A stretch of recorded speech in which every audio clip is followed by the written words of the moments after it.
Shalom, y'all.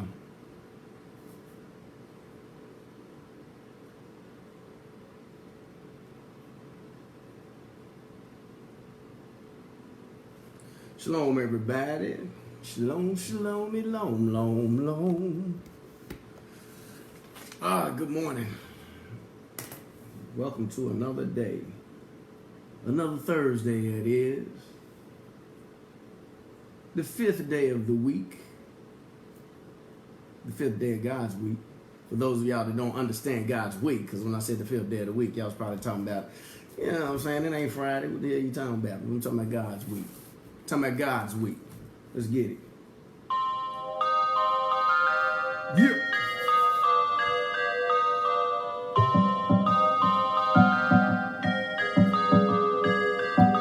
Shalom. Grace. Fullness. Shalom.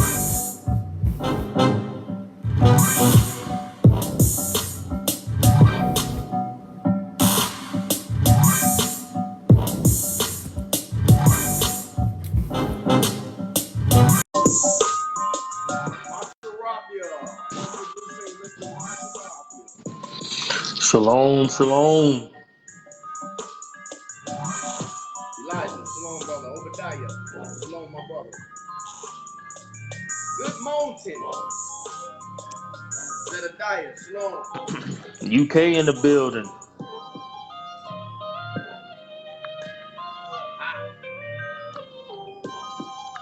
Dina,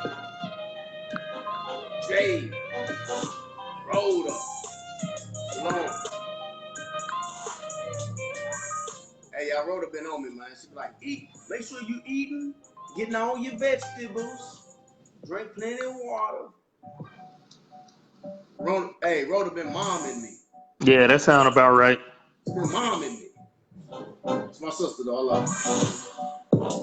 Yeah, that sound about right.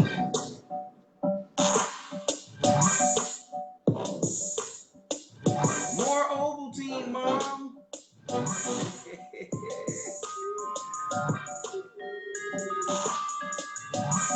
What it do, Mom?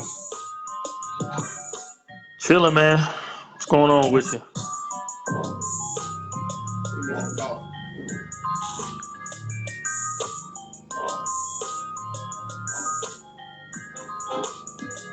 Shalom, shalom. Sister Rhoda, what it do?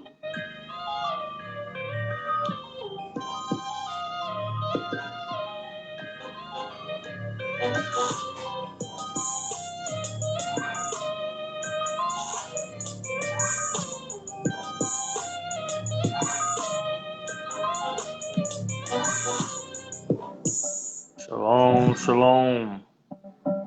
Let me see.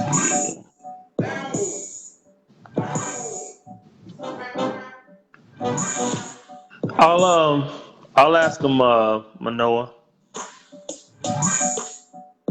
I know they supposed to be putting something together for Atlanta, I believe.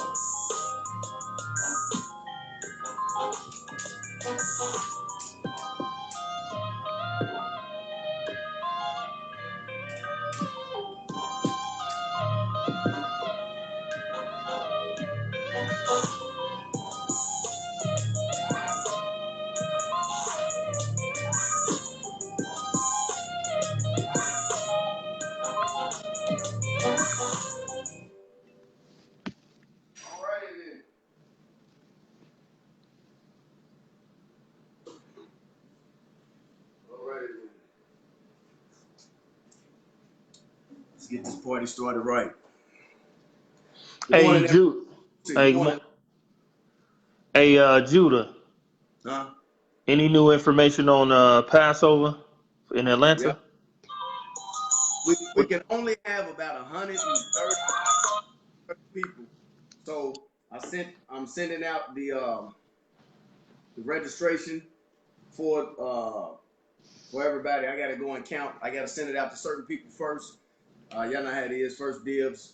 That's the people that's already been around that I know personally and whatnot. I'm trying to send it out to them first, see how many people that is, and then I'm gonna send it out to select people. If you don't get it, I am sorry. It's not because I don't like you, or I don't love you, or I don't want to see you. It's because it's only 130 spots, so it got to be selective.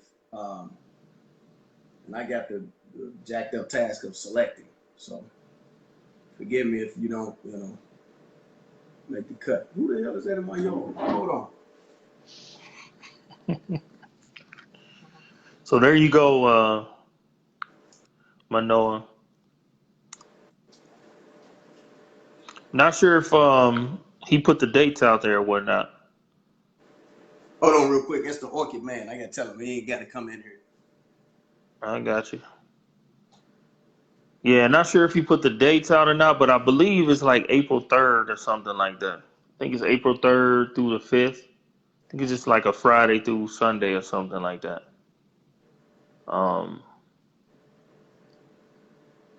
Yeah, I'm not 100% sure. Even I'm gonna have to ask him. I know he sent me an invite. But that was like a while ago. I haven't even checked it.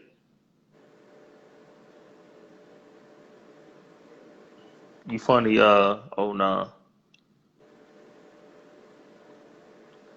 Hey, everybody put where y'all from. So that way when we get new people on here, they'll be able to see it or whatnot.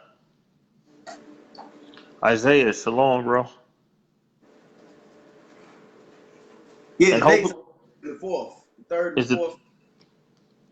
the 3rd and the 4th? Was that Friday and the Saturday? I ain't look. Let me see. April 3rd and 4th.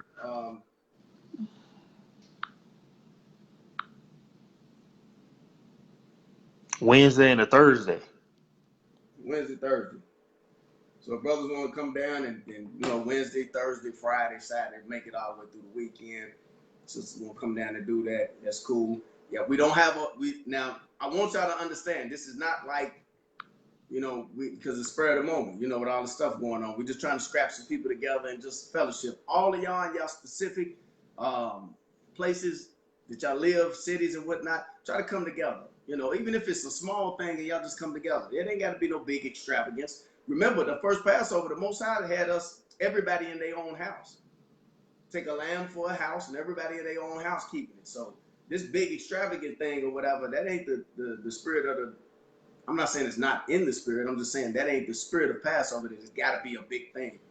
You know what I'm saying? As long as you remember Christ, if it's just you and your wife, you and your husband, mother and her children, as long as you're in the spirit of Christ, you remember what the Passover's about, you good. You know what I'm saying? Next year, Lord, spare our life. I pray you do. Spare all our life where we don't fall out the truth on some old nonsense. Next year, we can put something bigger and better together. But for right now, it is what it is. We're just trying to piece it together. Better we come together, just a couple of us, than be in a big old stadium full of a bunch of hypocritical butt sniffers. Bunch of 11 butt sniffers. Damn leaven.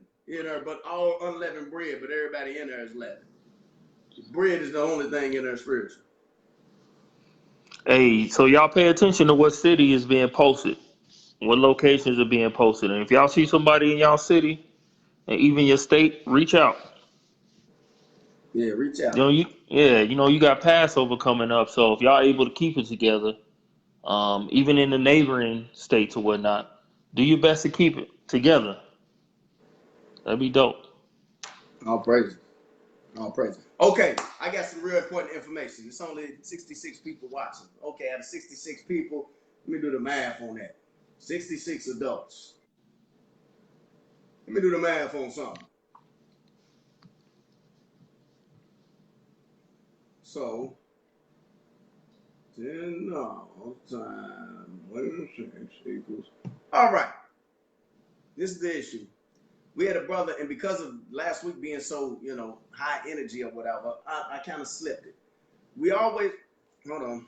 Let's go to scripture. Get the scripture from me real quick, Mosh, please. If you, we What you got a need? brother. He be on her following. He's always on class and whatnot, and he's in need. Brother hurt himself. He's waiting on his disability to come. And if anybody, especially you older brothers and sisters, some of you youngest too, if y'all know anything about the disability and all that, they don't give a damn that your bills ain't being paid while they processing your paperwork. They don't care if you ain't got no bread. They don't care if you ain't got no water. They don't care. They process it. You get it when they get it to you. It's just their job. It's your life. It's their job. His brother was taking care of himself, and he got hurt, and the disability's taking too long. It's almost there, but until then, the brother's phone about to get cut off. This is how he watches the classes. This is how he keeps up with the studies and whatnot. And he needs money. I put a message out on here last week about the brother, and I think he got a total of $30 between two people. We can do better than that. We can do better than that. There's 66 people, 67 people on here right now. If everybody gave $10 measly dollars, if everybody gave $10 out of the 66, that'll give this brother $600. Just $10 a piece. If everybody gave $10 a piece, just a quick shoot it to PayPal, shoot it to his Cash App, that'll give his brother $600 some odd dollars. You know what I'm saying? There's 73 people on here now. $600 some odd dollars that would really do something spiritual to him, knowing that God's people took care of him. You know what I'm saying? And for us, it's nothing. It's nothing to give $10. You know, y'all spent that on my dang on album. For all y'all that's about to take y'all $10 because y'all ain't got the album yet, and y'all about to go and spend it on the album, bump that. Send this brother. I'm about to put up the Cash App. Send that brother the $10. Get the album next week or whatever.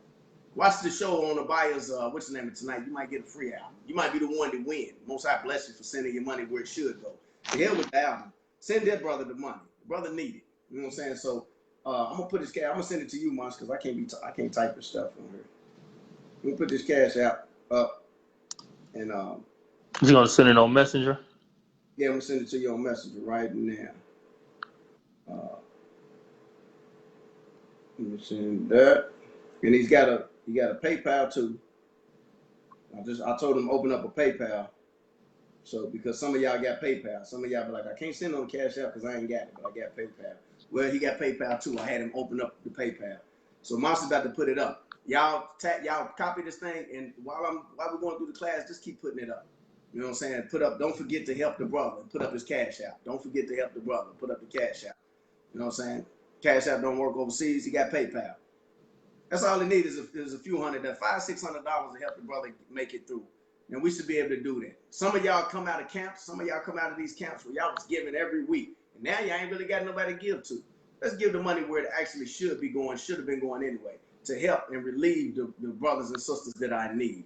So Monster's about to put that up. Please, just y'all just $10. $10. If you got 100, drop 100.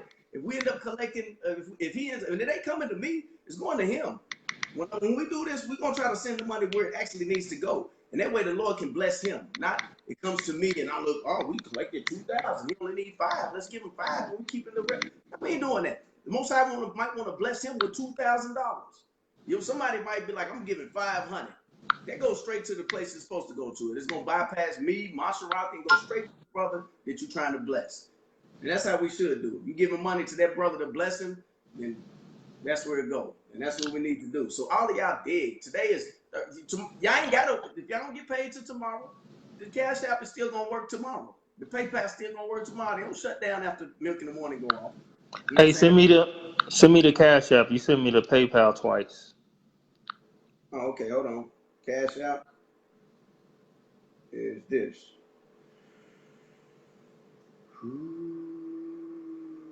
This is. Make sure you put on that Cash App. That's the Cash App. What's the name? But yeah, the money goes straight to him. Just like with the sister, man. We all help the sister out. I don't know if it's because it's a man that y'all be like, man, he got to figure out for himself. Men need help too, damn it. We need the love too. We go through it. We need the help too. Help the brother out. Please, please. Y'all got any spirit in you. You know what I'm saying? Don't buy a little extra thing that you was gonna buy today that don't mean crap. This actually means something to a brother's life. You know what I'm saying? Y'all know how it go. When y'all got bills and y'all know how y'all gonna pay them because it's a hard time on you and whatnot, and ain't nobody to help. Be the tool of the Most High and help this brother. Send the money, please. $10 a piece. It ain't no bill. And y'all keep reposting this during throughout the class. Hey, if you can, put them both in one little, what's the name of it? Yeah. And label them Cash App and PayPal. Please, thank you. Yeah, please. So it's time for you to go. 2 Corinthians chapter 8 real quick and 12. Terry, you put TD, Mosh. I think. No, I put exactly what you said. I copied and pasted it. Oh, yeah, that's the oh, that's what he sent me. So I hope Yeah, it's the yeah. I said yeah, exactly what you sent me, man. yeah, hopefully that's the right one.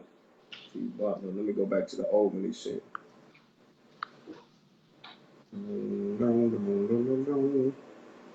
Yeah, I think it's the right one. It's not. Hey, he sent me the wrong one. Terry, it's Terry 88. Hey, don't send it to that one he just put up. Hey, can you go back and erase that stuff? Hey, Terry, man, All right, let me try to go back in there. he put Shalom. T. Yeah, I just copied and pasted. Hey, Terry, you better get somebody else blessed. Somebody gonna be like, "Oh, wow, look at this. The Lord is blessing me. It's Allah." Somebody gonna be sending up prayers to Allah or something. Who's TD? Here, let me send it to you again, Mosh. Terry, man, you gotta make sure you spell check your stuff before you send it. You better send the money to the wrong place. Here you go.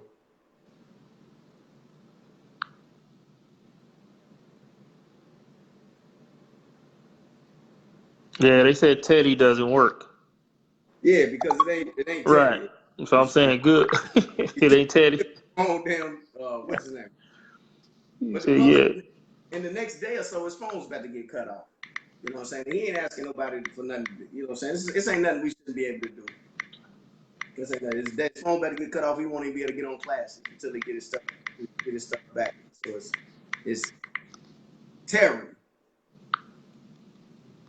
TE chat is the money symbol TERRY 8815. Yeah, I just sent it. Yeah, that's it. Yeah, Jay, I just posted it. It's right below you, actually. So if y'all try to go to the other one and it didn't work, don't be like, oh, I tried. That was it. Go to the Hey, right. yeah, Dennis, delete that one because you don't have a dollar sign in front of Terry. You got to be a dollar sign. Yeah, so that's gonna be incorrect, Dennis. But thank you though, brother. Please send the money. By the end of the day, this dude should have a 5, 6, 7, 1,000. It shouldn't be nothing for him to have 1,076 people on here right now. Let me do the math again. Some of us don't know how to add up. 76 people. Let's go $1,000 divided by 75. That's only $13 a piece, y'all. Hey, $13 times 75 people is $975. $13. We can change a brother's whole month. Let's do it. Let's do it. We give money to these Negroes and they be flying all over the damn place and whatnot. And then somebody starving, brother like this need money, need to help. Let's do it. Let's do it. Let's create the right way that we're supposed to be doing this stuff, like the apostles did. This is, you know what? Look at me and MASHARATHYAH as laying it down at the apostles' feet. Except y'all ain't putting it in my pocket. We send it straight. This class is the apostles' feet. This is the Lord's business right here. And y'all lay y'all money down on that page, on that cash app, and send it to the brother in need. They'll teach you. They laid it at the apostles' feet. Then we took it and flew to Tel Aviv.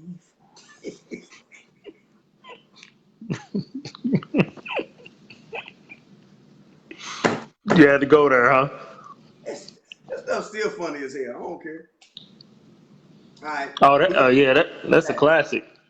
Yeah, we're gonna do it. Hey, read that real quick for me. 2 Corinthians 8 and 12. For if there be first a willing mind, it is accepted according to that a man hath, and not according to that he hath not. If you brothers and sisters ain't got the money, if y'all ain't got $10 or whatever, I understand. Because I'll be going through it myself. I don't be having $10, you know. But you know, sometimes when we say we ain't got $10, we can mysteriously find $10 to do something we want. Buy $10 worth of cookies. You know what I'm saying? So, but if you ain't got it, don't worry. Just pray for the brother. Send what you can send. If you can only send $5, send that. Some of y'all can send $200. Send it. Send it. How much y'all done? How many times y'all done blew $200 on something that y'all don't even remember where the $200 went? How many weeks y'all done went by, you got paid, and then you look at your account, you had $700, and now you look at your account, it's $350. And you're like, what the hell I spent $400 on this week? Frivolously. You just was spending money a little bit here, a little bit there, and shit's gone. Help this brother out, please. Read on. Verse 13. For I mean not that other men be eased in ye burden, but by an other men be eased in ye burden. So if you ain't got it, don't burden yourself. I'm gonna send 200 and be like, God bless me when I send all my rent money. No, I ain't accepting that. Pay your rent. You ain't got it, you ain't got it. Me personally, I got bills right now piling up. But I can do this.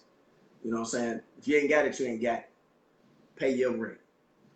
If you do have extra, read on. But by an equality, that now at this time your abundance may be a supply for their want, that their abundance. If you have an abundance, if you done got your bills paid, and you got an abundance, you got a little stash sitting back, take a little piece off the top and send it to that brother. He has no abundance. He's in the red. You know what I'm saying? He's in the red. Help him get back in the black. He just need a little help, just a little bit. Ain't no shame in it. You know what I'm saying? Ain't no shame at all, because we all need a little bit of help every once in a while. Some of us financially, some of us spiritually, some of us physically. But that's what we're here for, to help each other. I ain't asking y'all to crucify yourself. You did what I'm asking y'all. Look, man, the brother needs some forgiveness. I need at least 10 of y'all, 75 on her. 10 of y'all can jump on the cross and nail yourself to the cross and die. We can get this brother forgiveness. So I need a sacrifice. We ain't asking for that. $10, $15 a piece. That's it. Read on. But by an equality, that now at this time your abundance may be a supply for their want, that their abundance also may be a supply for your want, that there may be equality. That there may be equality. So take a few minutes. Don't forget. Help the brother out. You know what I'm saying? Let's help the brother out. Be a blessing. Be a tool of the Most High to bless this brother. Last week I put it up. The brother got $30. Which all praises to the two sisters that gave. For them two sisters, because they gave. You know what I'm saying? They gave $15 a piece. Right now, all of y'all gave $15 a piece. This thing, we ain't even got to talk about it no more. I should get a text message in a few where you're saying, all praises, I'm good. So let's do it, man. Let's do it. And I don't even know the brother. So, but some of y'all might be thinking, yeah, they collecting money for it. I don't even know the brother. I ain't never met the brother a day in my life. I see him on class every day. It took a lot for him to reach out and be like, man, this is what's going on. I start researching his Facebook page and seeing what, he was on some old nigga stuff. He seemed like a solid brother. If you don't do it for him, do it for the Lord. You know what I'm saying? If you don't get a thank you from him or a payback from him, you definitely will get it back from the Lord. So just let that money fly away and don't even think about it. God got you. All right? And that's the scripture. Matter of fact, let's get that real quick. Then we're going to send the prayers up. Sirach 12. Yes, sir. Sirach chapter 12 and verse 2. Do good to the godly man, and thou shalt find a recompense. And if not from him, yet from the Most High. Go to read verse 1. Because in this scripture be used to be like, you got to know exactly who it is, and this, that, and the third. We do know who he is. He's an Israelite brother, scattered to the four corners of the earth, in captivity, just like we are, and he's reaching out and asking for help. It's just like the law of the stranger. When the stranger come in, the Most High say you're supposed to lodge the stranger. Right. Hey, to your point, real quick. Watch this. Go to Tobit 2. Yes, sir. Start at verse 1. Book of Tobit, chapter 2, verse 1. Now when I was come home again, and my wife Anna was restored unto me with my son Tobias, in the feast of Pentecost, which is the holy feast of 7 weeks, there was a good dinner prepared me, in which I sat down to eat.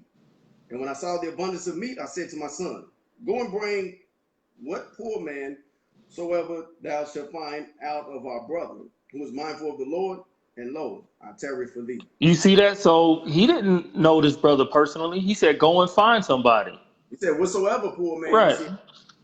Right. Right. He said, I got an abundance and I'm able to give. So go find somebody who's mindful of the law. It's the same thing with this brother.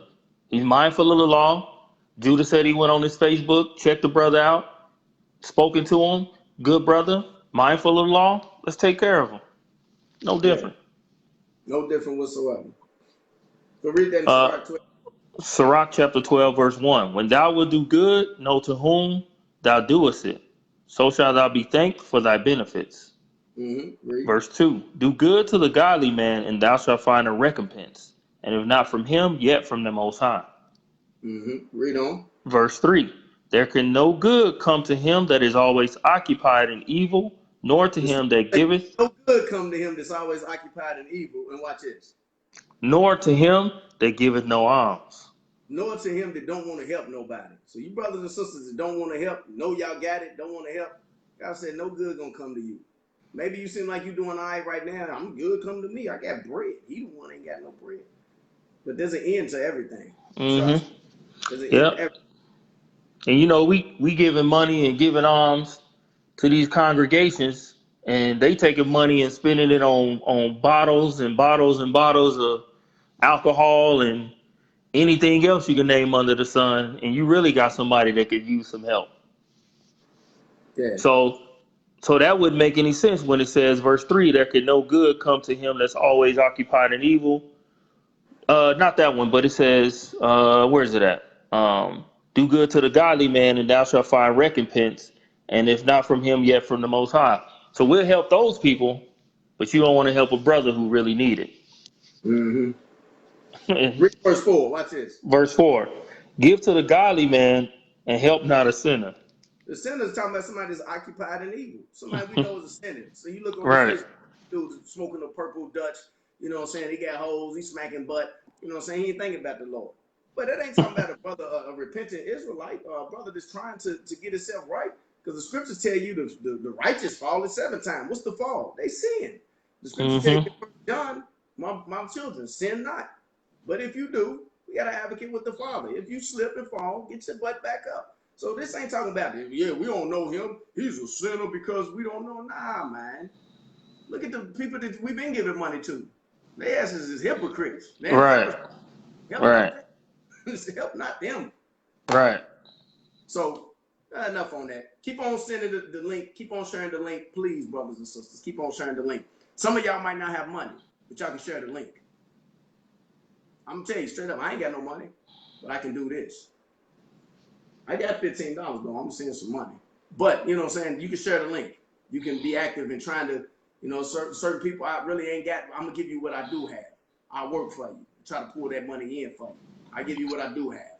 I can give you my back. I give you my knowledge. I give you my, you know what I'm saying? But give. Don't be one of the ones that don't give no alms. Alms deeds work too. So keep on sharing that thing, please. And if you got money, if you got a $10, $15, even if you got $5, throw it through the cash app. It adds up. Trust me. It adds up.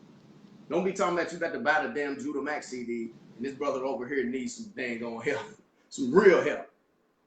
I mean, don't get it twisted. I use that to pay my bills. But right now, Funny. I'm shooting myself in the foot. Yeah, don't buy the CD. I'm sitting there talking about the lights about to get cut off. Please buy the CD. But right now, that brother need help. For real talk. All jokes aside. Let's send the prayers up. All right. Rise and face Jerusalem.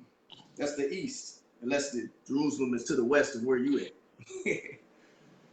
Heavenly Father, in the name of your Son, Jesus the Christ, we come before you in prayer, Father. We ask you for a special blessing on our brother Terry, Father. We ask you to fulfill the need. Put the spirit on every one of these brothers to hear this class, every one of these sisters to hear this class, Father. Put the spirit on them that they might give, Father. Help us to remember to take care of each other.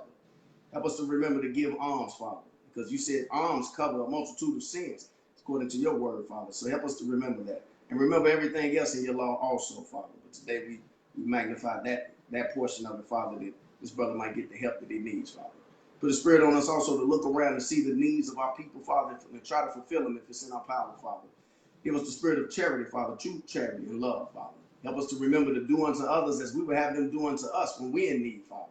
In Christ's name we praise you and thank you for those of us that have a roof over our head, clothes on our back, and food in our bellies, Father. We thank you for that. Help us to look deep into ourselves and be able to give according to our abundance to those that are in lack. In Christ's name we praise you and we thank you for all things. Our Father which art in heaven, Hallowed be thy name, thy kingdom come. Thy will be done on earth as it is in heaven. Give us this day our daily bread, and forgive us our trespasses as we forgive those that trespass against us. And lead us not into temptation, but deliver us from evil. For thine is the kingdom, the power, and the glory forever. Amen. I'm on. Let me put my phones in. We got to go in and get it in this morning. 1 second. Oh, mess these damn things up. I ain't breaking.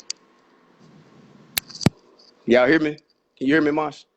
Yeah, I can hear you good. All Like right, real cool. good. Cool. Let me turn this mug off. Hey, there's no echo or nothing before we get started, right? I don't hear Everybody, nothing. we I don't hear good? nothing. Yeah, I All think we right, all right. cool. All right, cool. All right, today's class is You Still in the Dark. Hashtag 1 in the morning. Yeah, we're going back in it. We're going back in it. We're going to stay around the resurrection of Christ, though, for this class. So we're going to go through the timeline of when Christ was resurrected. So we're going to be using some of the same scriptures over and over again so we can get the understanding on it. Because we got brothers that say that 1 in the morning don't mean nothing, and Matthew 8:28 don't mean nothing, and they don't mean that and whatnot. So we're gonna see what the timeline is when Christ was crucified. Not when he was crucified, but when he was resurrected. You know what I'm saying? That from him coming down off the cross all the way into them seeing him and whatnot, and what was going on in the day. So what we're gonna be focusing on, y'all gonna hear a few things, but what we're gonna be really focusing on is what was the day. How did the day start? When did the day end? What was going on, and how did they understand it? So let's start. All right. We're gonna start in Luke, the book of Luke, chapter 24. That's why I don't like these headphones. The damn wire be in the way. Hey, we'll power through it. Luke 24 and I feel like I got chains on, man.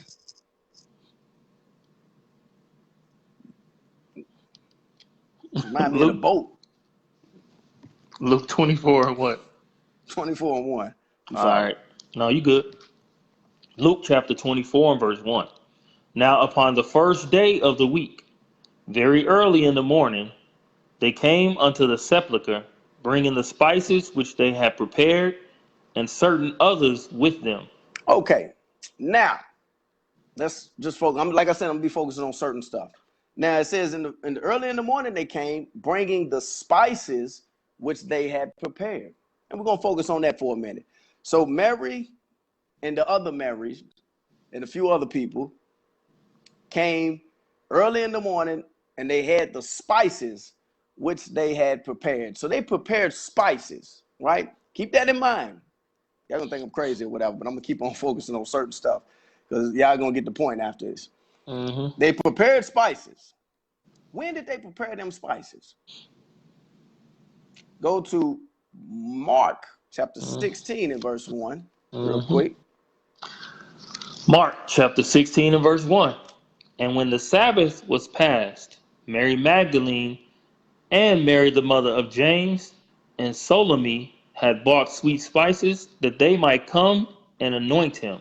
So now right here, they'll say when the Sabbath had passed, they bought. See, brothers would be like, see, that's not brought with the R, that's bought like with money. I'm like, yeah, that's right. It says, but they said it when the Sabbath had passed.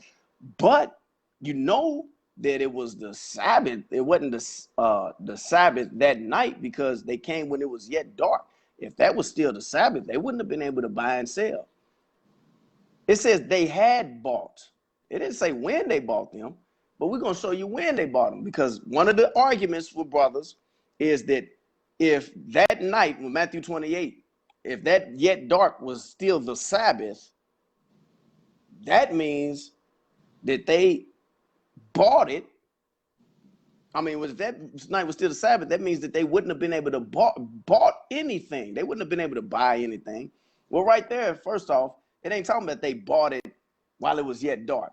While it was, I just want you to use y'all's common sense, but I'm gonna go to the scriptures too. But so you telling me at wee hours of the morning, the sun just now cracking, it was yet dark, because at like 6:30 in the morning outside, it's still yet dark. But you can see, it's light outside, you can see, but it's like a gray light. It's like a dark gray light that you can see. The trees and everything for a mile or so is becoming apparent, but you can't see that well. Then about 6:45, it's a little bit better. It's a little bit brighter. 6:50, it's even brighter. 7 o'clock, is now you can see for a distance. About 7:10, the sun is starting to crack. Now you can almost see the sun. Now the sky's starting to turn yellow. You know what I'm saying? It starts out like a dark gray. That's dawn. That dark gray where you go outside and it's kind of dark. It's not kind of dark. It's dark as hell. But you can see, like you can look over there and it's light across the sky. And you can see stuff over there. But if you turn around and look that way, it's pitch black, dark as hell. Yeah, I get it. Now watch this. Read verse 16 again. You mean 16:1? I mean 16:1. Yes. Yeah, gotcha. Mark chapter 16, verse 1. And when the Sabbath was past, Mary Magdalene and Mary, the mother of James, and Salome had bought sweet spices that they might come and anoint him. So they'll say that they bought right there when it was still dark. That couldn't have been the Sabbath. Let's see when they bought them. Luke 23. What verse? 54. Luke 23 and 54. And that day was the preparation. Now hold on. Jump to 53. Verse 53. And he took it down and wrapped it in linen and laid it in a sepulchre that was hewn in stone, wherein never man before was laid. Now remember, they took Christ's body down, wrapped it in linen. It's talking about Christ. They wrapped it in linen. They had to clean it. You know what I'm saying? I'm going to show you that later. And that took some time. And it wasn't like they snatched him off the cross, ripped his hands out of the nails, and just yanked him down real quick. Hurry up! The sun's going down. Wrap his Negro in linen and toss his body in the tomb. That ain't what happened. They took care with this brother. It's the Lord. You know what I'm saying? This is Christ. Everything they did, they was mourning. This stuff was hard for them.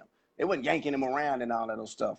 And to be able to do that, they had time to do it. And I'm going to show you the time frame that they took him down. But we back to where Mary and the other Mary had bought spices, because they had bought spices. Why everybody want to call me while I'm doing class? I'm about to pick up the phone. What? Like it's the IRS. Oh, my bad. So read down. Verse 54. And that day was the preparation, and the Sabbath drew on. So that day that they took Christ down and wrapped him was the preparation day. That day was prep day. All right? Preparation day. And it says the Sabbath drew on. Now, one would say the Sabbath drew on. See, that's because the night was coming. Nah, the night was already here. The Sabbath drawing on was talking about the next day. Mm-hmm. The Sabbath was drawing on. The night was already here. They heard the Sabbath drew on. They'd be like, see, that's it. Close the book. Huh? That's it. Sabbath starts at night. Nah, that ain't what it was talking about. And we're going to prove it. But it says, remember, we still right there. It says they had bought spices. Let's see when they bought them. Mm-hmm. This is preparation day. And it says the Sabbath drew on. Read on. Verse 55. And the women also, which came with him from Galilee, followed after, and beheld the sepulchre and how his body was laid. So and they hold on. Man, you be reading fast, man. Give me some pauses, at least in between the different verses. Like, golly. So the sisters they followed him, and they watched to see where Christ's body was laid. So then after they followed him, now this is going on. This didn't start until well after the evening, because they didn't ask for him. We're gonna prove it. They didn't ask for Christ's body until the evening was come. Until it became evening. Christ sat up on the cross for some hours. And then when the evening was come, they asked for Christ's body. Why? Because it was preparation day. They still got to prep for the Sabbath. They all that morning, they was following everything that was happening with Christ. They wasn't at the crib prepping. They was following. He got beat. He was in the judgment hall. They kept bringing him out. They kept on doing this. They released Barabbas. They was following Christ this whole time with all this stuff going on. So later on, after he got crucified, all the people that followed him and loved him and whatnot, they was glued to this whole situation. So he got crucified. They sitting out there, the soldiers around him, they sitting there watching him. It's 3 o'clock, you know what I'm saying? Hours he's sitting up there. So then it says the evening came, and then that's when Joseph, and we're going to read it, Joseph of Arimathea went to Pilate. When the evening was come, the evening only lasts about an hour, maybe an hour and a half before the evening starts and then the sun is down. So maybe an hour, hour and a half. Let's give it an hour and a half just to give it a lot of time. So when the evening came, he went to go ask for the body and whatnot, right? He got the body down. He went to ask for the body. He had to come back, get the body down, wrap it, anoint it with all these different myrtles and aloe and all this old stuff. And we're going to read that. All that took time. It started when the evening came. You think in the hour and a half he did all of that? And then they took him to the tomb. So Mary and the other Mary is following him, right? Remember, they bought spices. Let's see when they did it. Read 55 and 54, 56 together now. Verse 56, or verse 55. And the women also, which came with him from Galilee, followed after, and beheld the sepulchre, and how his body was laid. Now this all was happening on prep day. Read on. Verse 56. And they returned, and prepared spices and ointments. What they do? And they returned, and prepared spices and ointments. Where'd they get them? They bought them. When they buy them? After they got Christ's body down, then saw it be wrapped, followed. Then they returned to the city, to their cribs, and on the way there, they bought spices and ointments, and then they prepared them, got them ready for what? Because they had it made up in their mind, after the Sabbath, we're about to go and get our Lord's body right. We're about to go, remember, we better go get your son's body right. We're going to do it the right way. We had to do it quick because it was preparation day, and we still got to prepare for the Sabbath. That's the law. We got his body down. You know, they got his body down. They went home, bought those spices and ointments and whatnot, those oils. They bought them, and then they prepared them at the house. And then what? Read on. Verse 56 again. Verse 56. And they returned and prepared spices and ointments and rested the Sabbath day according to the commandment. According to the commandments, they rested on the Sabbath day. So, and that night, they would have been, where would they have gotten spices? Or where would they weren't even supposed to be preparing no more.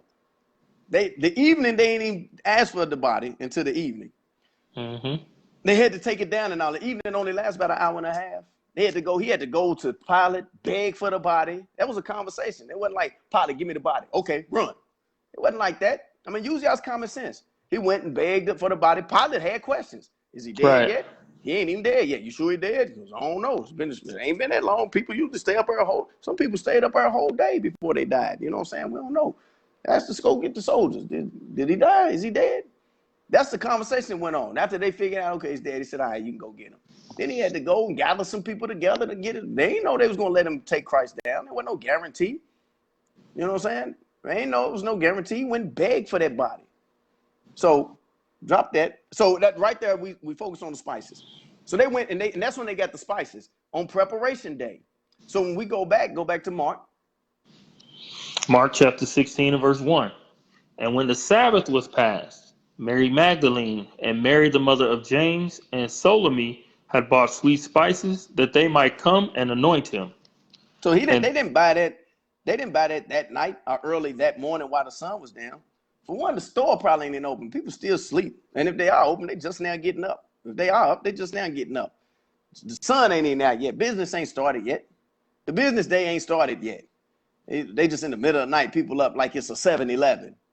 We're going to roll into the super Walmart and buy some spices. It ain't happening like that back then. You just wasn't just going to the store in the middle of the night, middle of the morning. Stuff was shut down. You know what I'm saying? Around those hours.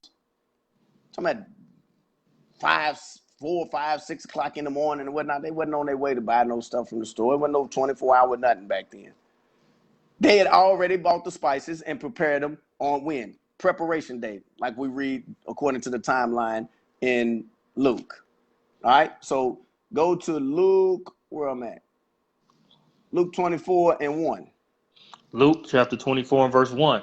Now upon the first day of the week, very early in the morning, they came unto the sepulchre, bringing the spices which they had prepared, and certain others with them. Now we know this is not the Sabbath anymore. This is the first day of the week. They came early in the morning. Said they came early in the morning to the sepulchre, bringing the spices which they had prepared. When did they prepare them? On prep day. Let's read back up. Verse 54. Gotcha. in chapter. Luke 23 and 54. And that day was the preparation. Now And the jump down Sabbath, to now jump down to 56. That day was the preparation, and the Sabbath was drawing near.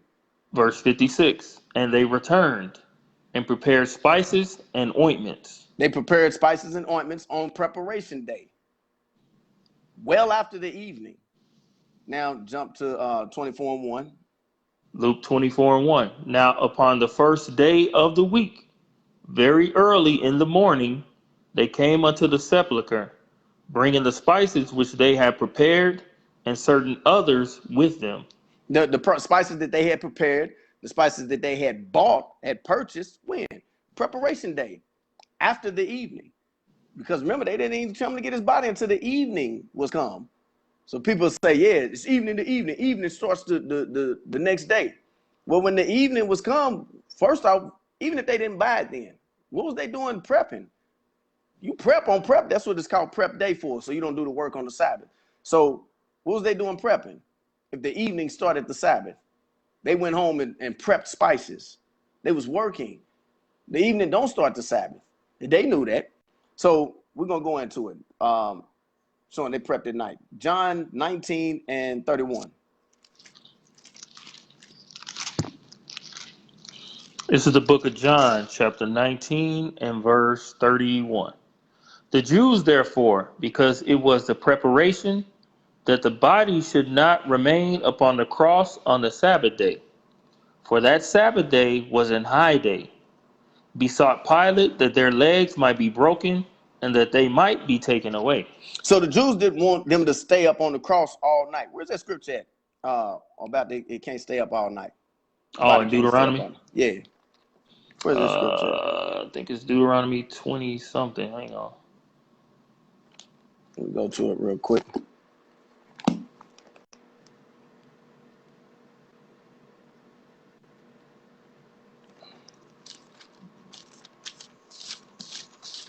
One second, y'all. Bear with us. I ain't write this one down.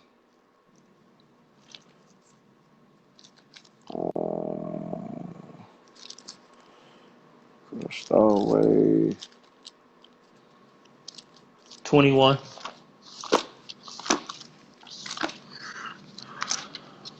21, 23. Mm-hmm. This is the book of Deuteronomy, chapter 21 and verse 23. His body shall not remain all night upon the tree, but thou shalt in any wise bury him that day. For he that is hanged is a curse of God, that thy land be not defiled, which the Lord thy God giveth thee for an inheritance. Now watch this. It said, read the beginning of that first. Deuteronomy chapter 21 and verse 23. His body shall not remain all night All upon. night, meaning it can't remain until the night is over. It can't remain there all night. Sometimes during that night, you got to get that body down. So watch is going to let you know that the night and the day are one day or a day. Watch this. His body shall not remain all night upon the tree, but thou shalt in any wise bury him that day. Why? Because the daylight all the way through the night is part of the same day. It says, Mm-hmm. and you can't leave his body up all night. You got to bury him within that day, because when the sun come up, now you're in sin. You can't leave him up on the until the next day. So if he's on the tree, he's hung on a tree, you got to make sure that body's down before the next day, because that day he can't be up. I mean, that day he got to be down. He got to be in the grave that day. So he can't be up there all night. Now watch this. Go back to where was we at? John John 19 and 31. John chapter 19 verse 31. The Jews therefore, because it was the preparation that the body should not remain upon the cross on the Sabbath day, for that Sabbath day was an high day, besought Pilate that their legs might be broken and that they might be taken away. It says that they want him to come down because it was the preparation day, and they wanted him to come down, and they didn't want him to be up there on the Sabbath. Now, it wasn't talking about the night, because we just read at the evening, matter of fact, we're going to get into it even more. It wasn't talking about the night. They had to prep. They had to start prepping for the Sabbath. What Sabbath was that also? It was the Feast of Unleavened Bread. They had a lot of stuff that they had to end up doing. You know what I'm saying? So they had to get this thing going, get him down. Watch this. Go to Matthew 27:57. So let's see what the time frame was in that. And it's a lot of bouncing back and forth or whatever. You got to do this to get the timeline. It's a shame that we got to do this because we're trying to figure out when a day start, because it's obvious when a day start, but you got to do this because people want to stay in darkness. Matthew 27:57. Matthew 27:57. When the even was come. Now, this is preparation day. Remember, we just read in John 19:31, it says, the Jews, therefore, because it was preparation that the body should not remain upon the cross on the Sabbath day. Now, this is preparation still. This is the crucifixion. This is right after he was crucified and he gave up the ghost. Now, he done set up there from 3 o'clock up until this point right here. Read verse 57. Matthew chapter 27 and verse 57. When the even was come, there came a rich man of Arimathea named Joseph, who also himself was Jesus' disciple. Now watch, well, people will say right here, this is why I heard it, as the time done gone on and everybody try to come up with their evening to evening calculations or whatever. They'll say that evening, see, because right there, evening really starts around 3. So when 3 o'clock, it really starts the evening cycle. Well, okay, then when you say evening to evening, does that mean that the next day starts around 3 o'clock? Because it's evening to evening here, it's evening to evening there. Right there, you say evening, the evening in the morning, this, that, the evening to evening. Start at the evening, the Day of Atonement, evening to evening. So you celebrate that Sabbath. Is that talking about 3 o'clock the day before? So they'll pick and choose and try to move stuff around, thinking that you forgot the last class or the last crap that they said. Right here, it said when the evening was come. So according to them, this point right here, the evening has come, started the next day. So if this started the next day, they wouldn't be working on the Sabbath, pulling Christ's body down, preparing spices, wrapping them in linens and all that. They would have had to leave. They would have had to leave him up there. The Sabbath then came. When you read, watch this. Read, go back, hold this, go back to John 19. John chapter 19, verse 31. The Jews, therefore, because it was the preparation. It was the preparation day. That the body should not remain upon the cross on the Sabbath day. They didn't want him to stay up there on the Sabbath day. For that Sabbath day was an high day. That was a high holy day. They wouldn't have no work. They weren't trying to have no work being done. So go back. Matthew 27 and verse, where we at? 57. Mm-hmm. When the even was come, there came a rich man of Arimathea named Joseph, who also himself was Jesus' disciple. He went to Pilate and begged the body of Jesus. Then Pilate commanded the body to be delivered. So he didn't do this until the evening was come.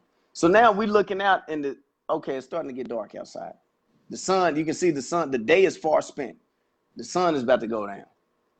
Man, we can't have him up here all night. We can't have him up here all night. He's gonna be up here, and then the Sabbath come in, and it's the high holy day, and we got our Lord and Savior's body up here on this cross. I'm going to Pilate. I'm going to Pilate, man. Ain't nobody gonna do it. I'm a man of stature, of importance. I got position. I'm going to Pilate. I can get an audience with Pilate. I'm going to, you know what I'm saying? So the evening that came, the sun's going down. I shoot the Pilate. Pilate, please, can I take his body down? Pilate's like, he ain't dead yet. Matter of fact, where's that at? Where he said that? I think it's in, hold on, give me 1 second. Let me find out where he said that.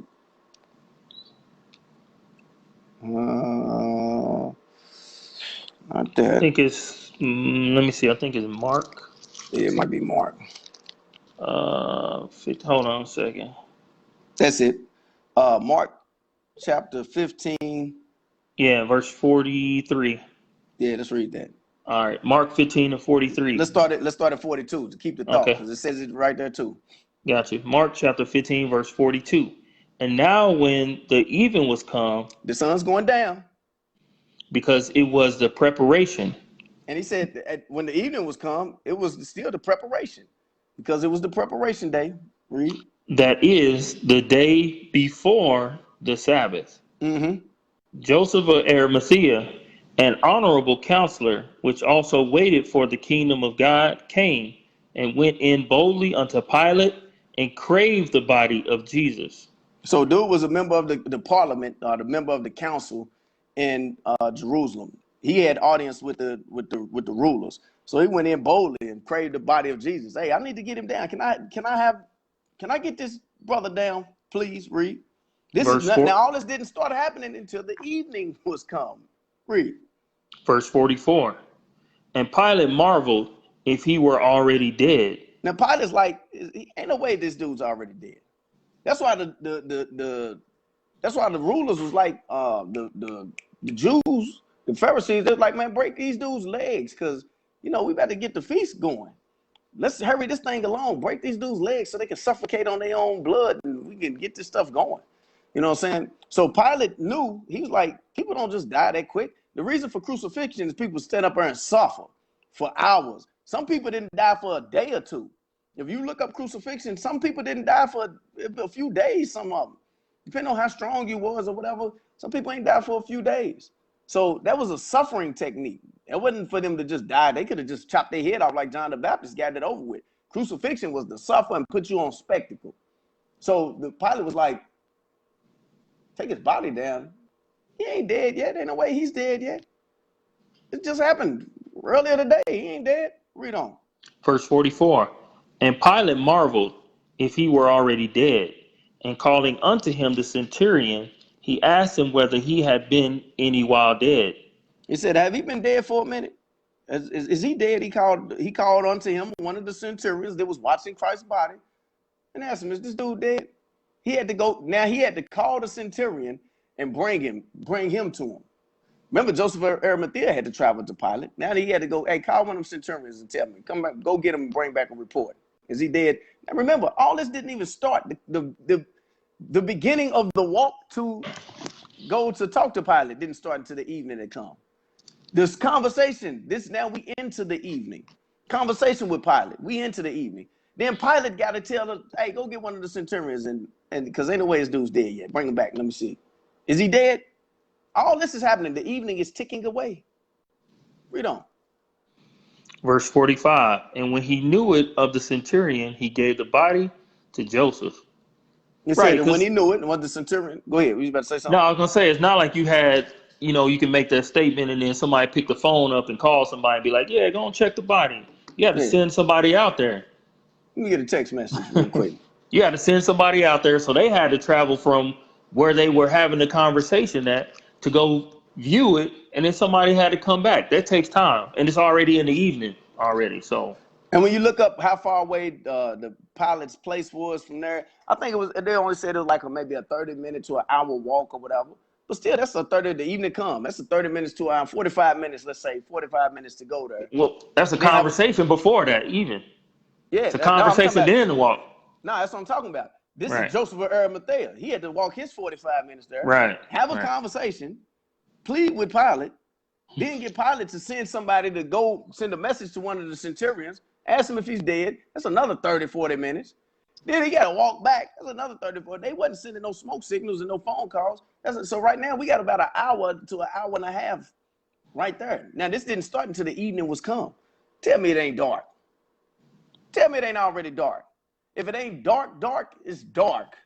It's dawn dark at least. It's dark already. Mm-hmm. So this is all going on before they even get Christ's body down. Now when the soldier come back, so Joseph going there, boom, that's about 30 minutes. Let's just give it 30 minutes on the low end, a 30-minute walk, 30 minutes. Conversation, let's say that took 10, 15 minutes. Well, I bet it took more than that, but I don't know. I don't see the scripture to disprove it. But let's say just 30 minutes without the conversation. 30 minutes walk to Pilate. 30 minutes to walk to go get a soldier to go check, make sure he's dead. 30 minutes walk back to say, yeah, he's dead. And then guess what? That's an hour and a half. Guess what? Now another 30-minute walk to go, Joseph go 30 minutes back, and he got to get spices and whatnot prepared. In between his walk back, ain't like he got a cell phone. Yeah, I think Pilate's going to go for it. Hey, get the spices ready. He got to go and tell the people, look, man, we got to get spices ready, this, that, and the third. We got to make sure that, You know what I'm saying? Get the oils and all that stuff, and then we're going to go over and we're going to take his body down. So let's say altogether, that was about 2.5 hours. You telling me when the evening started, about let's say it was just 2 hours. Now they got to get to the cross and take his body down. Man, we in the night now. Now we in the nighttime. According to the Sabbath, the evening, this is the Sabbath now. He didn't get Christ's body off at cross until the nighttime. Right, because I was gonna say that you had the travel part of it, and after the travel part, you still had to take the body down. You still got to take the body down. Mm-hmm. So watch this. Go back to Matthew 27 and 57. Let's read that again. Got you. Matthew chapter 27 and verse 57. When the even was come, there came a rich man of Arimathea named Joseph, who also himself was Jesus' disciple. He went to Pilate and begged the body of Jesus. Then Pilate commanded the body to be delivered. Mm-hmm. And when Joseph had taken the body, he wrapped it in a clean linen cloth. Now, because the details of it ain't right there, we think it's just snap, snap, snap, quick, body down, choom, and now we start the night. It's the Sabbath. Nah, the night already came. Remember, the Pharisees was like, we can't have him up on the Sabbath. Well, they ain't take his body down. He was if the Sabbath started at night, he was up there on the Sabbath. But we know it didn't. We know it didn't. You even in the evening, brothers and sisters, y'all need to come out of the damn dark.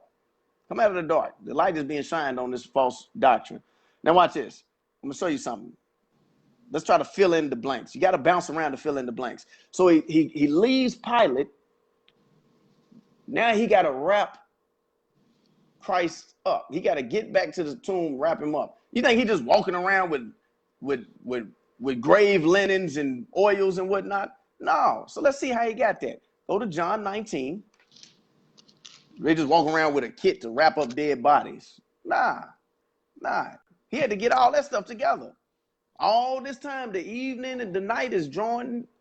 We're going into the nighttime. Hey, there go the Cash App right there. Don't forget your brother. Brothers and sisters that might have just joined on. This is just a little quick side note. Call it a commercial during the class. We got a brother that's in need. He need a few $100s. You know what I'm saying? The brother got hurt. His disability is kicking in slow. It's almost there, but he needs something to hold him over. That's his Cash App right there. $Terry8815. He's also on PayPal. Somebody can throw the PayPal information up. Send him whatever you can. $20 will do a lot. If 91 of us send $20, we can help him get through a couple months. So please send some money to this brother. This is our job. This is what we're supposed to do. Don't just sit here and listen to scriptures all day and go thinking you justified with God. Actions are weighed. Anyway, back to what we was talking about. So so the brother gets to Pilate, and now he got to go back. Where the spices come from? Let's read that. John 19:38. John chapter 19, verse 38. And after this, Joseph of Arimathea, being a disciple of Jesus, but secretly for fear of the Jews, besought Pilate that he might take away the body of Jesus, and Pilate gave him leave. He now came there. Not only now here's another part of it. Not only did he go to Pilate, he had to do it secretly. So he couldn't bring no attention to himself. So that he had to take careful time to get the audience of Pilate. It says he went boldly, but also he did it secretly. Why? Because the Jews is watching. Which one of these niggas is with Christ? They would have killed him. They would have had him put to death too. So he had to do it secretly. He said, for what? For fear of the Jews. So it wasn't like he just ran back. I'm going to get the body of Jesus. Because they'll make you think, the evening brothers and sisters will make you think that all this stuff happened quick. The evening came and then it was just snatch his body down, wrap him up, hurry up because the Sabbath, the sun's going down. Throw him in the tomb. Nah. It was nighttime before they got to Christ. But watch this. Read on. I'm going to read verse 38 again. And after this, Joseph of Arimathea, being a disciple of Jesus, but secretly for fear of the Jews, besought Pilate that he might take away the body of Jesus, and Pilate gave him leave. He came, therefore, and took the body of Jesus. Mm-hmm. So Pilate gave him leave. He came and took the body of Jesus. Now watch this. Read on. Verse 39. Because it's a lot in between that. We be looking at it and reading, and it'd be like flash to this point, flash to that point, flash to this point. We forget the walk. We forget the talk. We forget all the stuff. That's just like right now. If you tell your wife, you sisters, if y'all know y'all got to be at work at 8 o'clock, it's like me telling you a story. And then the sister got up, and when the morning has come, she went to work. And while she was at work, hold up, there's a lot that happened in between that. What about this? She had to put on her face. She had to take a bath. She had to put on her face. She had to, you know what I'm saying, put on her clothes. She had to do her hair. Then she came down, made some coffee, got a little something, made a lunchbox. Then she got in the car and whatnot. When we say, and then when the morning was come, the sister went to work. We think that it was like the morning came and then poof, she's at work typing. Hello, this is so-and-so. What's your name? Nah, it was a lot that went in between that. They leave those out for time's sake and reading's sake. Otherwise, the Bible would be this dang on. Matter of fact, it'd be bigger than this. We have volume 16. They left everything. Then he tripped over a rock. And then he stopped. He saw a woman. Told him about the story of Christ. He saw a brother. Brother asked him where he was getting. Fill in the blanks with yourself. All this stuff didn't just happen like that. Now watch this. Read on. Verse 39. And there came also Nicodemus, which at the first came to Jesus by night. Now, after Joseph talked to Pilate, now he meets up with Nicodemus. Imagine him at the body trying to figure out what he's gonna do. Okay, I gotta wrap him. He ain't walking around with linens and stuff. So here come Nicodemus. Watch this. Verse 39. And there came also Nicodemus, which at the first came to Jesus by night, and brought a mixture of myrrh and aloes, about 100-pound weight.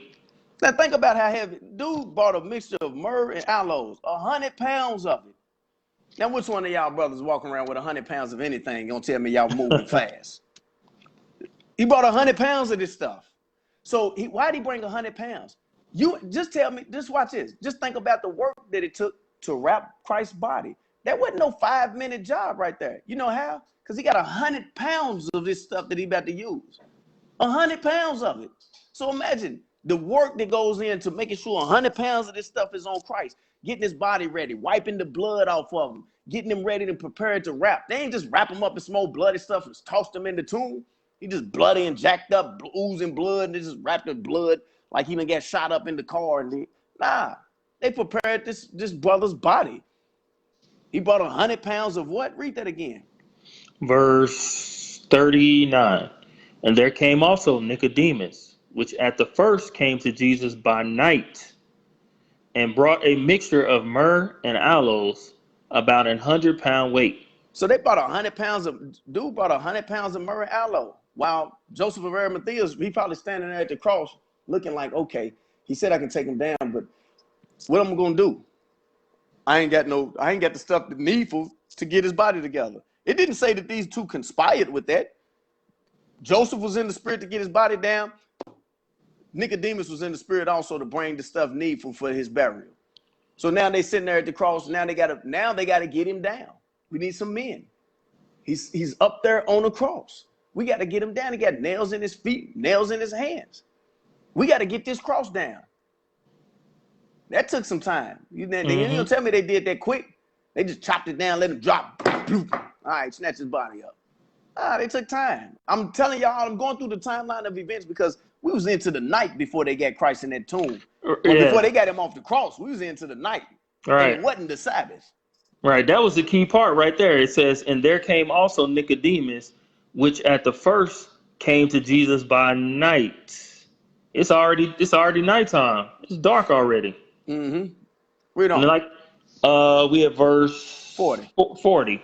Then took they the body of Jesus and wound it in linen cloths with the spices, as the manner of the Jews is to bury. It says, and then they took the body of Jesus and wound it in linen cloth with spices, as the manner of the Jews is to bury. So they did it according to the manner of burial. Mm-hmm. They cleaned him. They prepared him. They got 100 pounds of spices here that they moving around. They got to wipe him down and rub the spices on him and do all the little traditional stuff that they did with the burial. This stuff didn't happen. They didn't even start the conversation or the walk to go talk to Pilate didn't start until the evening had come. So these evening to evening brothers are talking about, yeah, they did all that before it was nighttime because it was the Sabbath. Man, come on, man. Y'all stop. And I'm going to tell you, a lot of these brothers, they read this and they be like, ain't no way.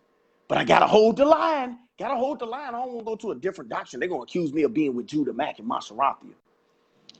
They're gonna accuse me of the MASHARATHYAH doctrine. This is the MASHARATHYAH doctrine, just so y'all know. Don't let them say it's the Judah Mack doctrine. It's the MASHARATHYAH doctrine. Real quick, Judah, jump to verse 31. John 19:31. I'm glad they went over your head, Marsh. Y'all help me in calling this the MASHARATHYAH doctrine, because they try to attach my name to everything. Yeah, let's move on. John, nah, we ain't going nowhere. John, what? I caught it. 19:31. John 19 and verse 31.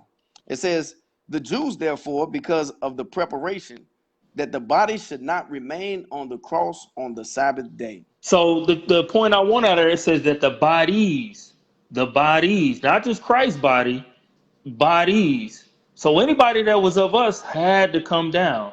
So if it's 10 of us, guess what? You got to take all 10 of them down, and you got to take care of them before the Sabbath. So it wasn't just him that you had to worry about. Yeah, right. All this stuff took time. You know what I'm Mm-hmm. saying? All this stuff took time. They making it seem like this was some quick stuff. Jump back over to 39.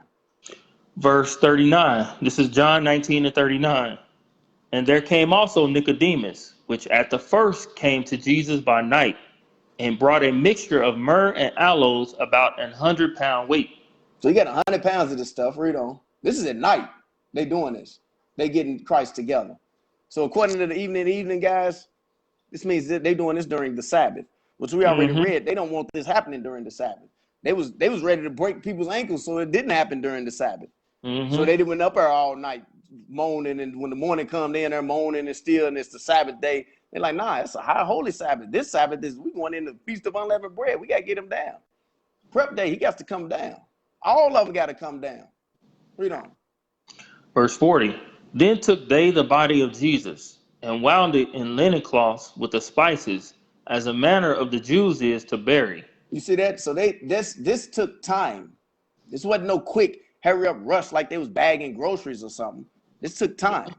Yeah, there's always key words in there. It says, as a manner of the Jews. This is S with multiple. So you might have had some other brothers who was crucified, who were still believers, and their families would do the same thing.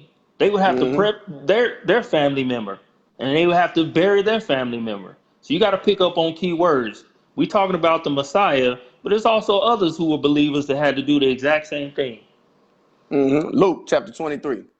So I hope y'all getting the timeline and how everything was going on. This is nighttime. They're doing all this stuff. And it ain't the Sabbath. Watch this. Luke chapter. So now Joseph and Arimathea, they came and they did this stuff according to the. Now, guess who's watching this from afar off? Mary, Christ's mother, and the other Marys. Because I think it was like a few. I was reading this earlier. I was like, dang, was everybody named Mary? Mary, the mother of Christ, Mary Magdalene, and then the other Mary, the wife of so. I'm like, damn, everybody back then was named Mary. Where everybody else at? They had a club. No, but anyway. Luke 23 and 54. This is Luke chapter 23 and verse 54. And that day was the preparation. So that day when all this stuff was happening with Christ, that was the preparation day. Now watch this. Read verse 53. Okay. Luke 23 and 53. And he took it down and wrapped it in linen and laid it in a sepulchre that was hewn in stone, wherein never man before was laid. Now they done already did this, right? We just went into the details, but this just went straight to the point and talk about what they did. And when they did this, you know it was night because they didn't even start until the evening was come. The evening only lasts about an hour and a half. They did all this stuff in an hour and a half? Hell no. Come on, y'all know better. Stop being fairy tale with it. No, they didn't do all this stuff in that. They ain't travel to Pilate, send somebody back, travel back to Pilate, then go back to the cross. Then another man come dragging 100 pounds of oil and ointments and whatnot. Then they took him down off the cross. They had to clean his body. Then they had to wrap his body. Then they had to clean his body. Then they had to anoint his body with all that stuff. Then they had to wrap his body. Then they had to drag him down to the tomb, put him in the tomb, put him in the tomb right. You know they wasn't running. They was probably looking over him, probably prayed over him, did a whole lot of different things. Roll the stone, get some men to roll this big old rock back over it, you know what I'm saying? And now they right here, verse 53 again. All this is happening. This happened. It didn't even start until the evening. It's nighttime going on. But let's see what they called that night. Read. Verse 50, you want 53 again? Mm-hmm. Verse 53. And he took it down and wrapped it in linen, and laid it in a sepulchre that was hewn in stone, wherein never man before was laid. Mm-hmm. And that day was the preparation. That day And when they did all of that, after they was done, that day was the preparation day. It was still prep day. Now, guess what else happened that day after all that was done? That day was the preparation day. Guess what else happened? Read. And the Sabbath drew on. The Sabbath drew on, meaning that night, anytime you get to the night, is the Sabbath draws on. It just means the Sabbath was coming. It didn't mean that that night was the Sabbath, because that's what they'll use. If it say the Sabbath drew on, then why did it say that? Man, shut up, man. Everything with the evening, brothers and sisters, they always pose questions, not facts according to the scriptures. Why did it say he was unclean until evening then? Why did it say the Sabbath drew on then? We ain't giving you no whys. No, we're just going to give you the flat out scriptures. It says that. Yeah, I see it. I see what it looks like. But why did it? Man, get out of here with that. Why did this? Doting about with these questions. We ain't got to ask why. We see exactly what it say. Read on. Verse 55. Verse 55. And the women also, which came with him from Galilee, followed after, and beheld the sepulchre and how his body was laid. Mm-hmm. Verse 56. It says, so the women came and they watched all this stuff. Now, this is well into the night. They beheld the sepulchre, how his body was laid, that they rolled the rock across. This is all happening in that night. This ain't the Sabbath. Read on. This is how you know it ain't the Sabbath. And they returned and prepared spices and ointments and rested the Sabbath day according to the commandment. And they returned home, and on their way home, they bought spices and ointments, took it home and prepared them. And then what? They rested the Sabbath day. They went to sleep. The next day was the Sabbath. They rested that whole day. Now we're going to get to, watch this, 28:1. Now after the Sabbath, they rested the whole Sabbath. So they, on prep day, they prepared the spices, all that stuff that was happening with Christ's body throughout the night. You know what I'm saying? They went home, they prepared the rest of it, because when they, think about it, Mary and them other Marys, they didn't say that they all lived together. One of them was married. They was following Christ this whole day. This is prep day that they following him. They got to prep for the Sabbath. How would they have time to prep for the Sabbath? Right. Unless it was at night, because they was following Christ the whole day. That morning when this stuff happened, they was there crying. That later on that afternoon when he was on the cross, they was there crying. About 3 o'clock, they was standing afar off crying. When they took his body down, they said right here that they watched the whole thing and then followed him to the sepulchre, probably still crying. After they seen him in the sepulchre and whatnot, well after the evening, they went home, prepared spices, probably still crying. How was they preparing stuff? According to the evening, the Sabbath was there. You ain't supposed to be doing no work. You get stoned for that back then. Back then, they were still killing people for working on the Sabbath. You think the Pharisees was going to be like, well, they crying about Christ. They hated Christ. They catch you working on the Sabbath, buying some spices and ointments, carrying your burden on the Sabbath day. We're going to kill you. Matter of fact, if the Sabbath started, they wouldn't even been able to carry Christ. They wouldn't have been able to carry their burden.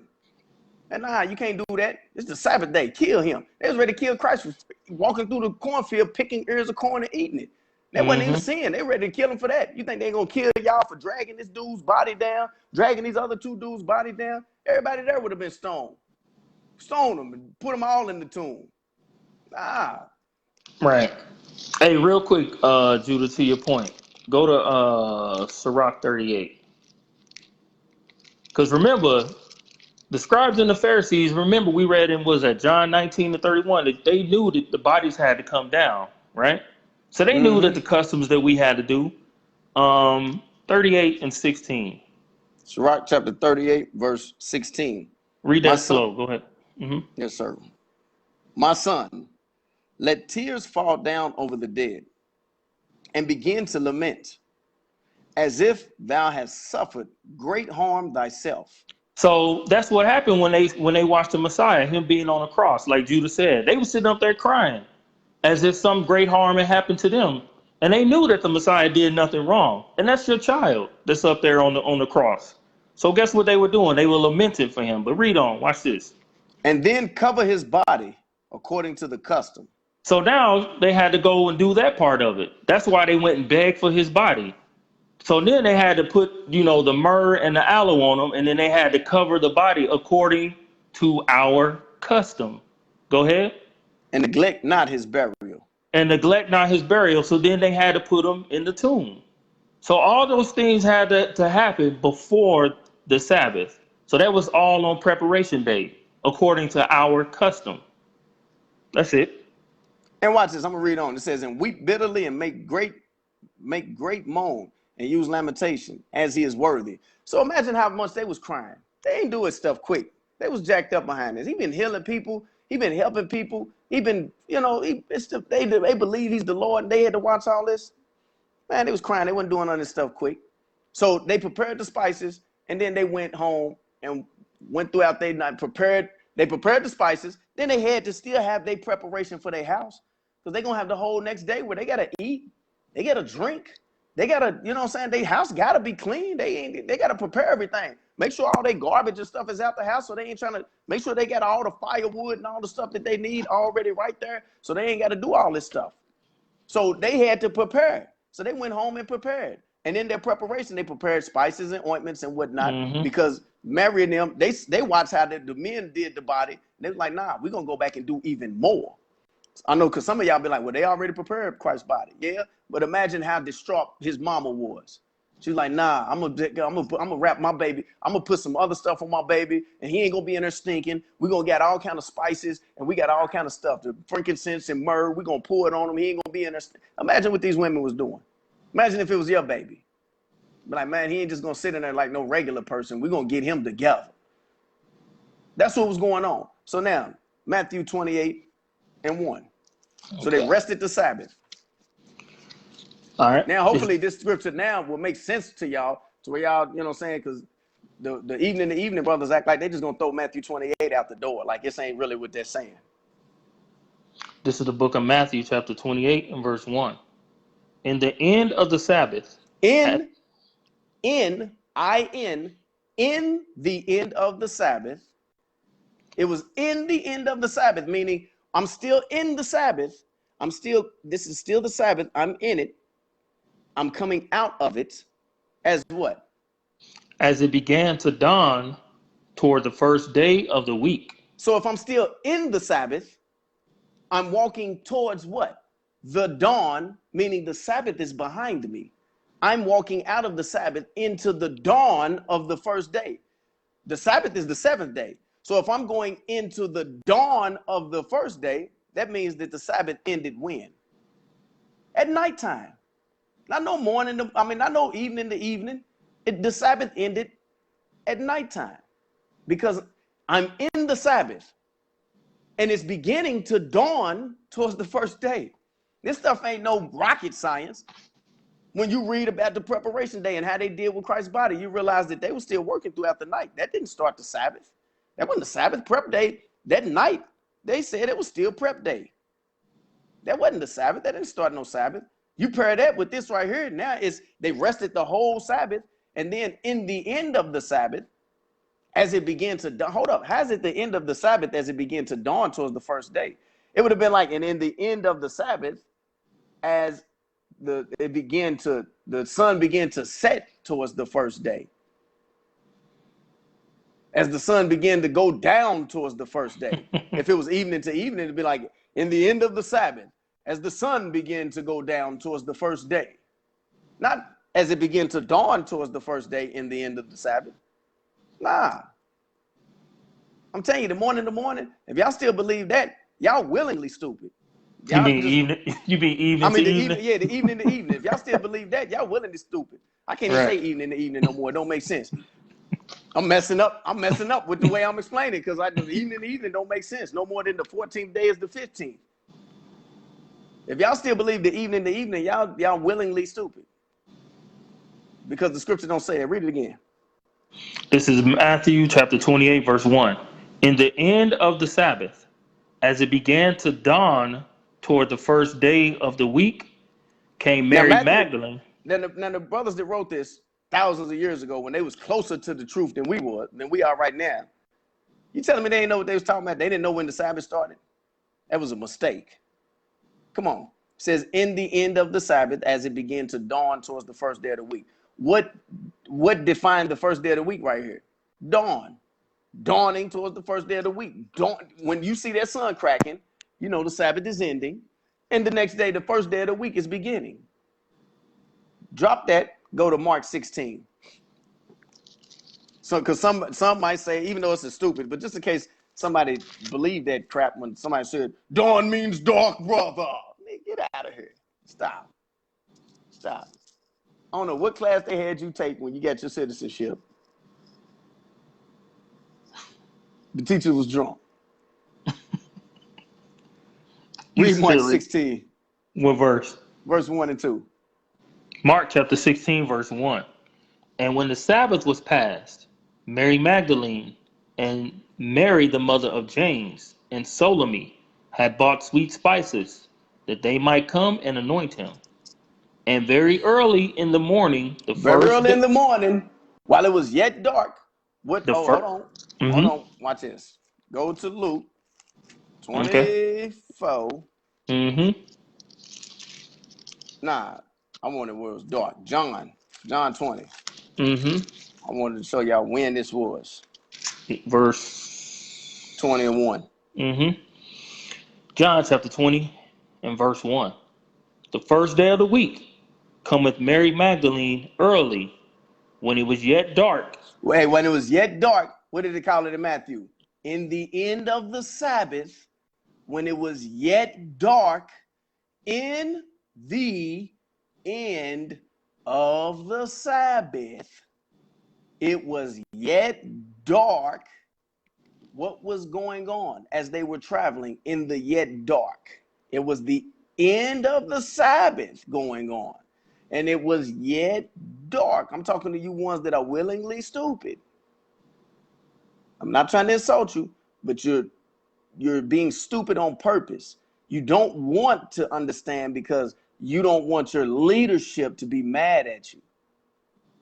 In the end of the Sabbath, while it was yet dark. So what is the Sabbath? Ending in the darkness, and the first day is beginning when it dawns. So it's the end of the Sabbath. We know it's yet dark. It's dark outside, right? What segment of the day is this? Go back to Mark 16 and 2. And I just sent you something too, Judah, that you had did a couple months ago. Oh yeah, let's do that. Oh man, I'm glad you sent that, boy. You in the spirit. Mark 16. Okay, cool. You may read it right now. I'm gonna show y'all. Okay. Yeah, read the not that. Which one you want? Hold on. I'm gonna turn the speaker on real quick first. All right. Let me get this connected.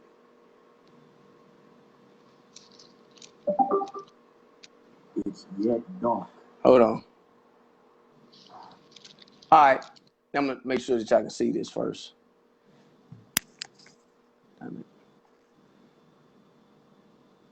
All right, you can see that, right? Let me turn this light.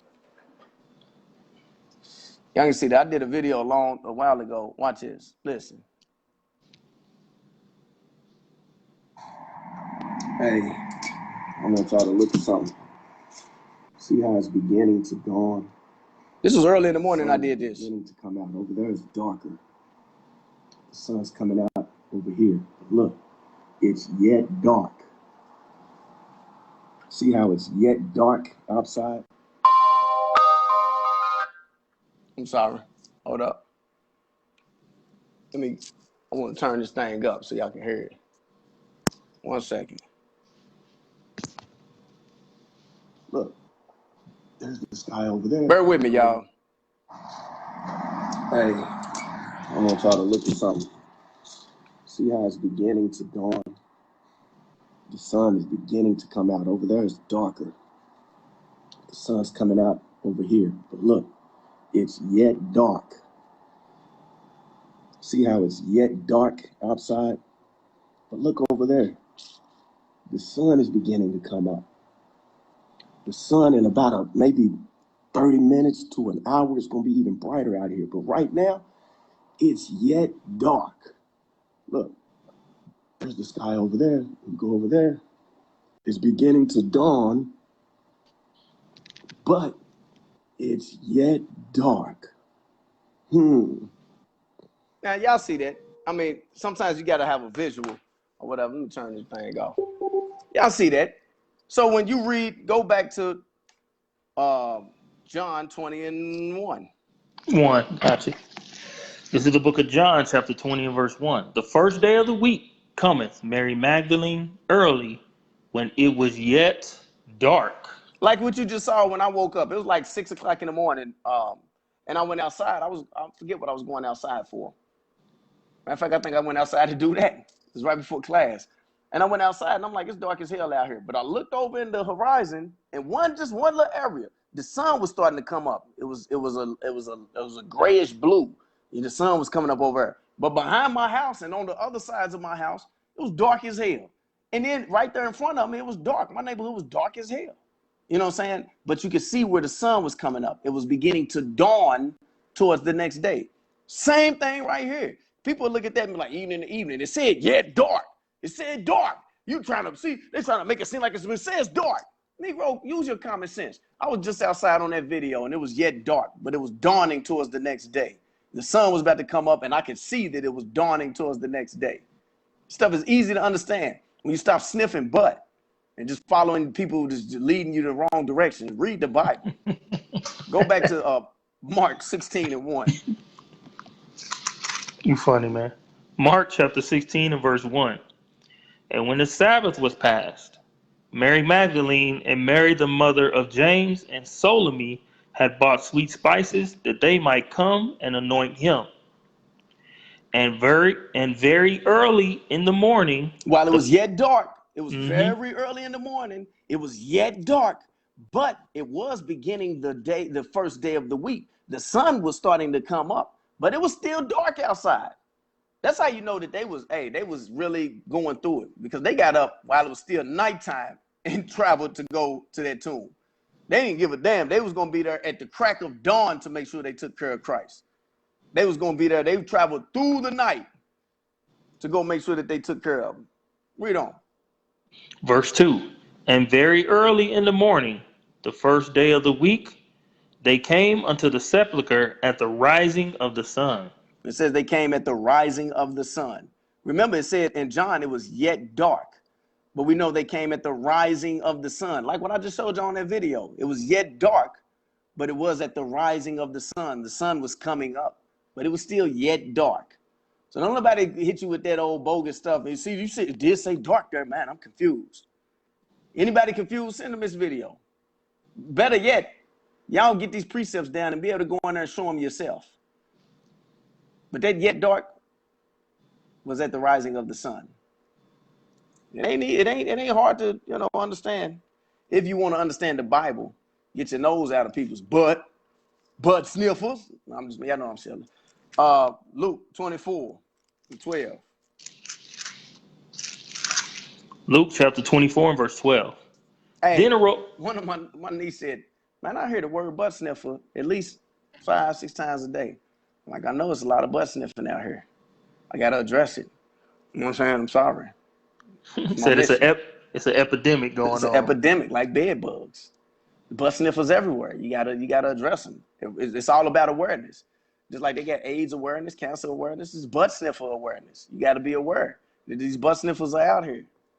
Otherwise, you're gonna catch it. If you ain't aware, I'm gonna come out with some butt sniffing condoms. Cover your spirit. Protect yourself. You silly, man. Oh, boy, I'll tell you. All right, go to Luke 24:12. Luke chapter 24 and verse 12. Then arose Peter and ran unto the sepulchre, and stooping down, he beheld the linen cloths laid by themselves, and departed, wondering in himself at that which was come to pass. Now, this is after everything. Now the sun is up.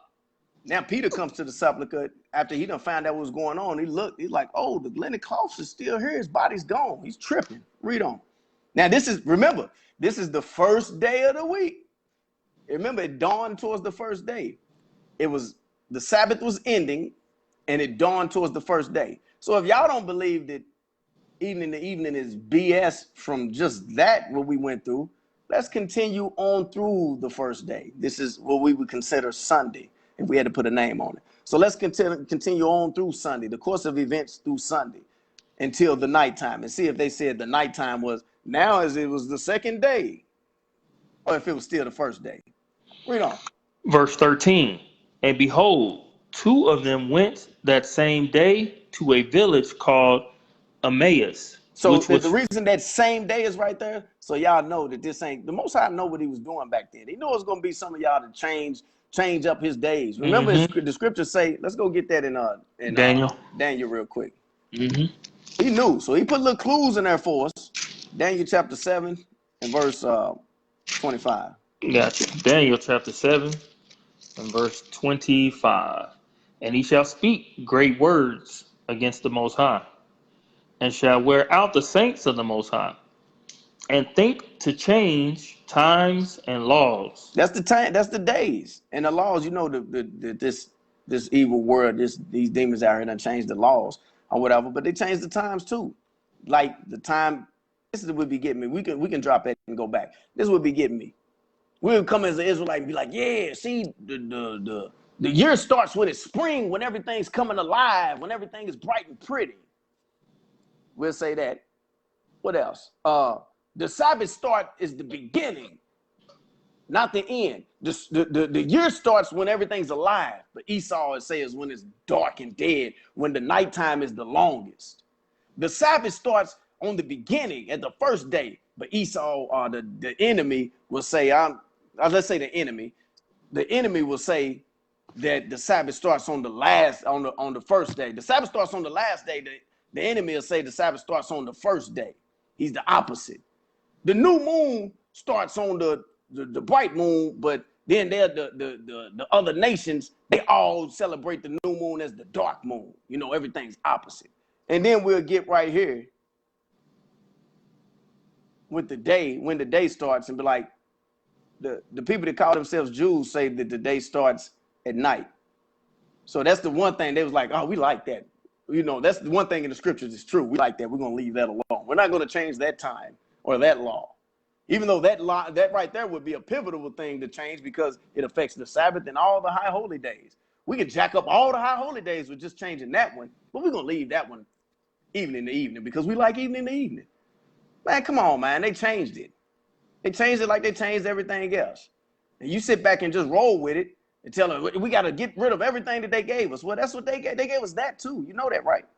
Yeah, and the thing about it, Judah, everything you just mentioned, as far as them changing it, you can't find none of those things in the Bible. None of them. None of them. You can't find nothing positive about it. And I know some of y'all keep the dark moon or whatever. I pray that y'all see it the way we see it. Until then, I know y'all trying to keep the commandments, so I ain't gonna trip on you. But you can't find nothing in the scriptures about something pleasant happening in the dark moon. You can't find nothing in the scriptures talking about the day is at nighttime. You can't find nothing in the scriptures talking about the beginning of the year starts in the dead of winter. You can't find none of that stuff in the scriptures. You can't find nothing in the scriptures talking about the Sabbath starts at night. Oh, they're going to say, oh, Leviticus 23 and 32. Man, that's one of the feast days. That's one of the feast days. Right, and if you keep that evening to evening, you still ain't doing it right. Right. And then, hey, watch this. I'm glad you said that. Because people that say evening to evening, they'll be like, it starts at evening. The day starts at evening. Well, why y'all still running around talking about, is there any sun left? The evening starts when the sun starts going down. Just like the dawning starts when the sun starts coming up, when light starts to crack. When the sun starts going down, that's the evening. And you're supposed to stop everything. They be like, there's still a little sun out there. It's a peak across the horizon. Hold up, I thought it was evening to evening. It didn't say dark to dark. It didn't say midnight to midnight, black to black, night to night. You said evening to evening. That's what you saying, the Bible's saying. So why are y'all running around, wait, there's still a little bit of light outside. Hurry up, heat the beans up. Man, y'all ain't even keeping it right. Y'all don't believe it. If it's evening to evening, why the hell you still calling, people still calling their class? And this is a little shot at that, you know what I'm saying? It is what it is. Friday Night Raw. Negro, Friday night is Saturday night. What are you talking about, Friday Night Raw? Ain't no Friday night right there. Friday night happened Thursday night, didn't it? Yeah, you talking about Friday Night Raw. Yep, and teaching on a Sunday. And then you teaching the Sabbath class on a Sunday.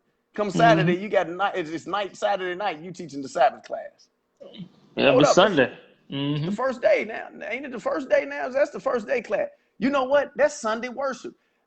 Hey, these Negroes done took us back to the sacrifice and Sunday worship. They slick. They Mm-hmm. get our worshiping on Sunday. Let's go to the scriptures. Luke 24 and 12. Luke Let's read chapter through that. 20. Got you. Luke chapter 24 and verse 12. Then arose Peter and ran unto the sepulchre, and stooping down, he beheld the linen cloths laid by themselves, and departed, wondering in himself at that which was come to pass. You know. And, and behold, two of them went that same day to a village called Emmaus, which was from Jerusalem about 60 furlongs. And they Hold on. talked. That's what I wanted right there. Right. Furlongs. A Mm-hmm. furlong, I looked it up. A furlong, hold on, let me go back to it. Just so y'all know I ain't tripping. I'll let y'all see it on the screen. Furlong. Furlong. All right. Let's get it because we got to get the timelines. You know what I'm saying? That's important because these dudes are trying to dupe us. Hold on real quick. Hey, look up furlong, MASHARATHYAH. I gotta get some Okay. facts here. Hold on. Okay. I got you. Furlong. Let's get it. Hold on, y'all.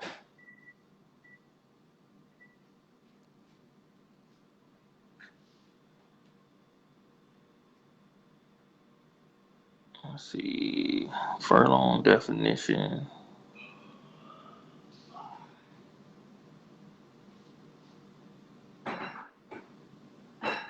Furlong.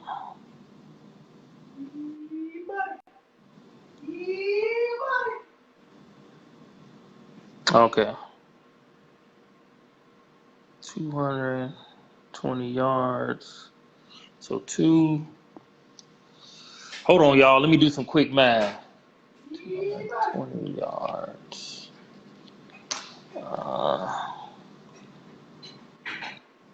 Let's see. It said no. You good? It says three. I'm It said sorry. they walk. No, you good? It says 60 furlongs. All right. Did you get the definition? Yeah. It says one furlong is basically 220 yards. 220 yards. I'm gonna make y'all see that just so y'all can see it. Furlong. 220 yards or about an eighth of a mile. So watch this. All right. How many yards is in a mile?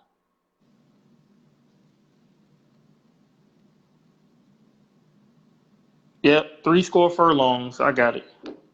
What is it? I got you. Well, three How many score miles is that?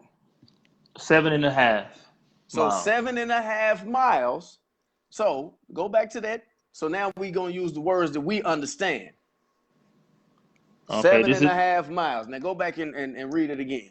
Luke chapter 24 and verse 13. And behold, two of them went that same day to a village called Emmaus, which was from Jerusalem about 60 furlongs. All right, so I Googled this just to, you know what I'm saying, just for giggles. How long does it take to walk a mile? The average person, and this is a woman, so I'm gonna put that up there so y'all can see. The average person. And you know, they Google and it's all of them. When you go to all of them, they say pretty much the same thing. You know what I'm saying? They say pretty much the same thing. Y'all can pause it and all that old stuff. So it takes roughly about 20 minutes to walk a mile. So it takes about 20 minutes to walk a mile. We're gonna do the math on this thing. About 20 minutes for the average person to walk a mile today. And that was a woman right there. Not to say y'all women walk slower, because some of y'all be like, what the hell they got to do with it? I just said it. So 20 minutes to walk 1 mile. 7. Let me see. 20 minutes to walk 1 mile. So 7 miles. So it's 20 times 7, right? It was a little bit over an hour. So it's about an hour. About an hour and 10 minutes. something like that. Yeah, hour and 40 minutes or whatever. Is it? Yeah, so Yeah. no, hold on. 20 minutes, 1 hour. No, it's more than that. 20 minutes is 1 mile, 7 miles. So Oh, okay. 20, 40, Right. 60, that's 1 hour. That's 3 miles. 20, 40, 60, that's 2 hours. You know what I'm saying? That's And then 2 a half miles. a That's 2 hours. and then That's a 2 half miles. a and then I a mean, half a mile. yeah, then a half a mile. So let's say roughly, just to round it down, that's about 2 hours. Yeah, Norvenia. I'm sorry, y'all tell I ain't been to school in a long time. I'm sorry. Right. I'm illiterate. I'm mathematically illiterate. Go ahead. So it's about a 2-hour walk. So we're gonna break it down. All right. Now let's get it. This is gonna be important for later on. It's gonna be important once I pay attention. Now read that again. Verse 13. And behold, 2 of them went that same day to a village called Emmaus, which was from Jerusalem about 60 furlongs. So about 7 miles, about a 2 hours walk, they went to this place. Read on. Verse 14. And they talked together of all these things which had happened. Mm-hmm. And it came to pass that while they communed together and reasoned, Jesus himself drew near and went with them. But their eyes were holden, that they should not know him. Now he done already rose up. He done showed himself to Mary. He done showed himself to a couple other people. Now right here, he's showing himself to them, but he didn't. He had their eyes blinded, so they didn't recognize him. He didn't want them to know it was him yet. So he's walking with them and he's talking with them. Read on. Verse 17. And he said unto them, what manner of communications are these that ye have one to another as ye walk and are sad? Mm-hmm. And the one of them, whose name was Cleopas, answering, said unto him, art thou only a stranger in Jerusalem, and hast not known the things which are come to pass there in these days? It says there in these days. It says, man, are you a stranger here? Have you not seen what's been going on? You don't know who Jesus is? Read on. Verse Now 19. remember, hold on. Now remember, this is all happening on the first day of the week, which just began at sunrise. I'm going to show you it began at sunrise. I'm going to show you it didn't have nothing to do with the evening before. That wasn't the first day of the week. And the Christ rose early in the morning out of the grave at the rising of the sun. Right before Mary and them got there, he was up. He had already gotten up. He didn't get up the night before. He got up at the rising of the sun. Watch this, and I'm gonna prove it to you. Read on. Verse So 19. yeah, Christ rose early Sunday morning. So in the Christian church, they're like, he rose early Sunday morning. They right. They're just gonna say it right here. Read on. Verse 19. And he said unto them, what things? And they said unto him, concerning Jesus of Nazareth, which was a prophet, mighty in deed and word before God and all the people, and how the chief priests and our rulers delivered him to be condemned to death and have crucified him. Now stop. Jump up to 13 real quick. Okay. Verse 13. And behold, 2 of them went that same day to a village called Emmaus, which was from Jerusalem about 60 furlongs. So they walked from Jerusalem that same day, which was Sunday. We would call it Sunday today, but it's called the first day of the week. It had dawned towards the first day. That same day, they was walking, and then that's when they seen Christ. That walk took about 2 hours, 2.5 hours or so, to walk from Jerusalem to where they was going, Emmaus or whatever, Emmaus. All right? Now jump back down to verse 21. Now remember, this is the same day. This is happening on the first day of the week. This is that morning. Read on.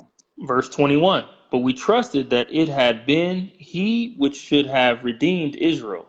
And I said that morning, but the morning is already spent. So this is throughout. This is at some point of the day. We're gonna get more of the time frame later. It says, read verse 21 again. Verse 21. But we trusted that it had been he which should have redeemed Israel.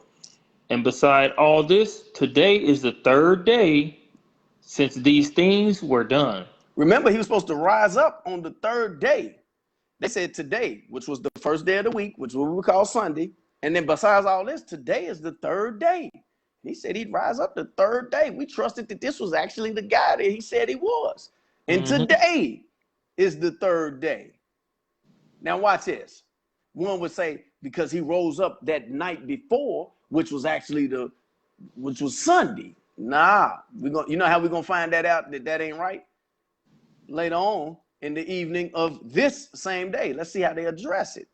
So drop that, jump up to verse 28.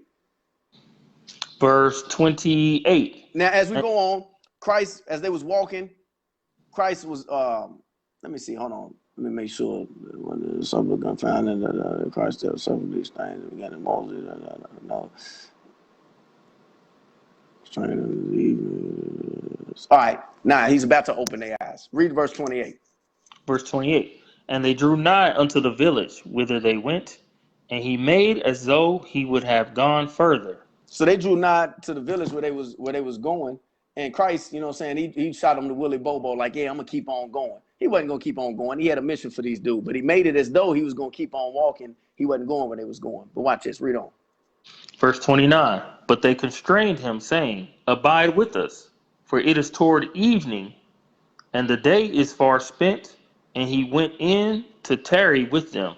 So they said, abide with us, because it's towards evening, and the day is far spent. In this regard, they talking about the daylight. The daylight is far spent.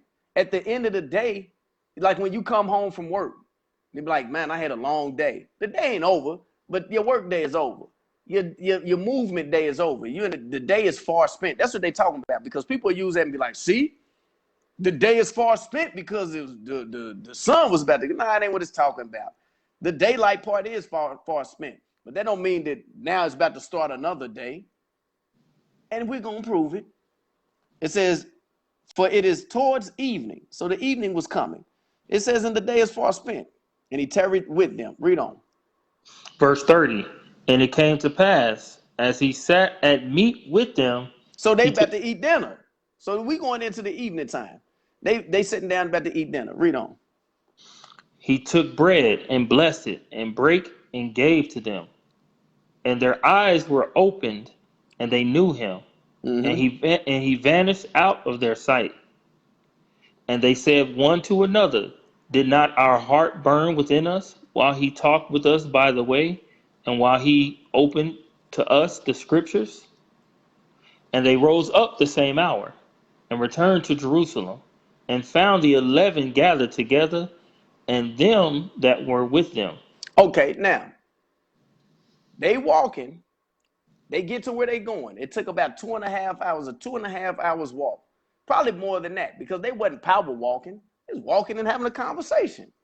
You know what I'm saying? So it probably took more. If I had to guess, I'll say it took probably about 3 hours. Because they just walking and having a conversation with the dude. They ain't like, we on the mission, we gotta hurry up.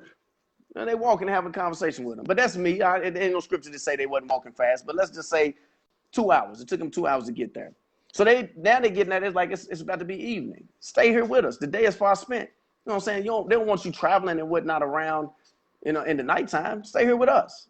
The day is far spent. It's evening time. We're coming up on the evening, right? So he sit down, and then they sit down and have dinner. Evening time. They sit down and have dinner. And Christ opened up their eyes. Tell them who he is and whatnot. Now they're astonished. You think they're going to stay there and just go throughout their day? Nah, they got up after dinner and dipped back to Jerusalem to do what? Man, we got to go tell the brothers. Jesus is risen. It really is him. They didn't sit there and chill. So it didn't matter at that time. It didn't matter that it was going into the nighttime. And how long did it take them to get back? It says, and they opened their eyes in verse 33. Read that again. This is Luke chapter 24 and verse 33. And they rose up the same hour and returned to Jerusalem, and found the 11 gathered together, and them that were with them. Let's say maybe they took off running. I don't know. They were probably in better shape. Maybe they can run for 2 hours. But maybe they took off running. Let's say it took them 1 hour and 40 minutes to get there, to get back, because they were speed walking now. They was excited. Maybe 1 hour and a half. They shaved 30 minutes off that thing. You know what I'm saying? But this all happened during the evening. By the time they got back, it was well into the evening. Now let's see what happened when they got back. Let's see. Now this is the time of the day. All this was going on. Christ opened up their eyes. Now they're going back to where the 11 are gathered, and the other people, to tell them what happened. This is John 20 and verse 19. Now hold up. Just to let you know, this is after that. Where was we at in Luke? Luke That was Luke 20. 24, and I just finished verse 33. Go to verse 36. Luke 24 and 36. And as they thus spake, Jesus himself stood in the midst of them and saith unto them, Peace be unto you. And this is after the men ran back to Jerusalem, got back to Jerusalem, and they went in there and tell the story. I wanted to read that peace be unto you to let y'all see that this is the same time frame, same day. Remember, they already had dawning towards the first day in the end of the Sabbath, showing that the first day started at dawn. Now here we go, it's evening. The daylight is far spent. These men sit down and have dinner with Christ, and then they run back 2 hours walk back to Jerusalem after the evening was already come. Now let's go to John 20 and 19. John 20 and 19. Then the same day at evening. The same day at evening, meaning it's dark, read. Being the first day of the week. Still being the first day of the week, hold on. Even in the evening, people will say that night when it says that, what does it say in Matthew? In the end of the Sabbath, they'll say that was the first day. That was the first day of the week. That's when it started. The night before. No, it's nighttime right here. Still the same day. All this course of events done happened. Now we get to the night part. Christ talking to the brothers. It's evening time. They telling him to stay there. They eat dinner. He opened their eyes up. Then they go back 2 hours trip to Jerusalem on foot. Go back 2 hours trip to Jerusalem. And it's evening. They all together at the evening in the dark. Not in the dark, but it's dark outside. They all together. Read verse 19 again. That's why you got to stay on the timeline. That evening stuff is garbage. Read on. John chapter 20, verse 19. Then the same day at evening, being the first day of the week, that right there, you can stop. You can just be like, same day, first day of the week at evening. How's it the same day if it's at evening? Don't evening start a new day? No. Read on. Then the same day at evening, being the first day of the week, when the doors were shut, where the disciples were assembled for fear of the Jews, came Jesus and stood in the midst and saith unto them, Peace be unto you. You see that? That's how we know that was still the same time frame because we just read it in Luke. This is later on. After the men went back and told him they saw Christ, then he popped up with them and was like, yeah, peace be unto you, y'all. Yeah, this is me. It was evening time when he did that. The same day, being the first day of the week. Why did he give that much detail right there? Because he knew in the last days, there's going to be a doctrine of devils out here saying that his day, his Sabbath, his feast all start at night. No, that's wrong. Right. I got to start keeping the feast and the Sabbath right. Right. And the thing about it, Judah, as you were talking about it, when you do the evening to evening, you can't even add up the days correctly. When you go from his death until he rose. Because the way we always try to do it is like, where you try to make it fit. It never made sense. It never fit. It never fit. So there you have it. There you have it, y'all. Now we can go into some of the bangers that now that y'all see that. That's why I stayed in the Gospels. As we do these morning-to-morning classes, I'm going to start staying in places, you know what I'm saying, that where we're just going to deal with the timeline. That right there, now you got the timeline. Y'all can see that from the Sabbath, from the preparation day all the way up until Sunday night. It wasn't no morning. It wasn't no evening to evening. The days was rotating from morning to morning all the way through. Now go to Luke. Or is it Luke? No, not Luke. Hold on, not Luke. Hold on. Leviticus chapter 7. Now these other scriptures stand out and make sense. Leviticus 7 and 15. Hey, he said no sound. Is the sound stopped? I can still hear. Hey, can y'all hear me? It's jumpy on my end. But Facebook been tripping. Let me wait, because it's a little pause. Okay. You said Leviticus 7? Mm-hmm. Okay, they can still hear me. Okay. All right. Leviticus 7 and verse 15. Okay. Leviticus chapter 7, verse 15. And the flesh of the sacrifice of his peace offerings for thanksgiving shall be eaten the same day that it is offered. So watch this. This sacrifice, it says the flesh of the sacrifice of the peace offerings shall be eaten the same day in which it was offered. So the peace offerings, you got to eat the flesh of it the same day in which it was offered. Read. He shall not leave any of it until the morning. So if you got to eat it the same day, you can eat it all that day. Just make sure none is left until the morning. Even if the day started at night, if I sacrifice at night and I got to eat it the same day, why would I not be able to leave any to the morning? The day starts at night. It would say you should not leave any of it until that night, because the night sparks a new day. Read it again. This is Leviticus 7:15. And the flesh of the sacrifice of his peace offerings for thanksgiving shall be eaten the same day that it is offered. He shall not leave any of it until the morning. You see that? Why? Because the morning would be another day. The morning would no longer be that same day.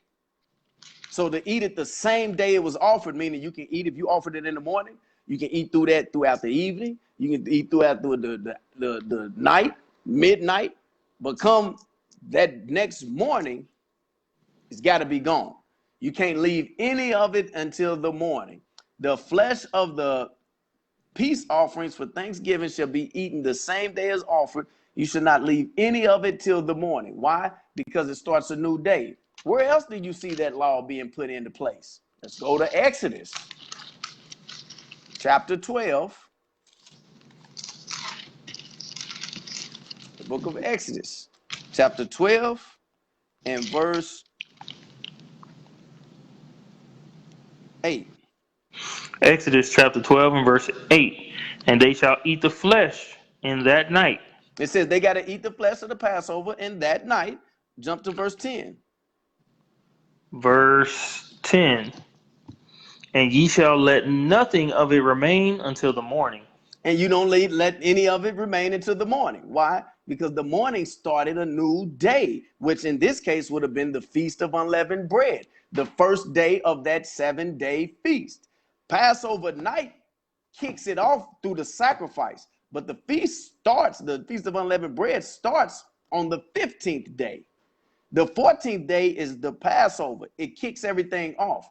That has its own significance right there. That right there is Christ. That's a similitude of Christ shedding his blood for us. But the actual Feast of Unleavened Bread starts the 15th day. That's why it says right here, don't leave any of it until the morning. Why? This is the same law. Go back to Leviticus 7 and 15, because the morning started another day.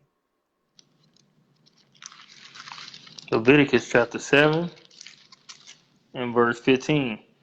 And the flesh of the sacrifice of his peace offerings for thanksgiving shall be eaten the same day that it is offered.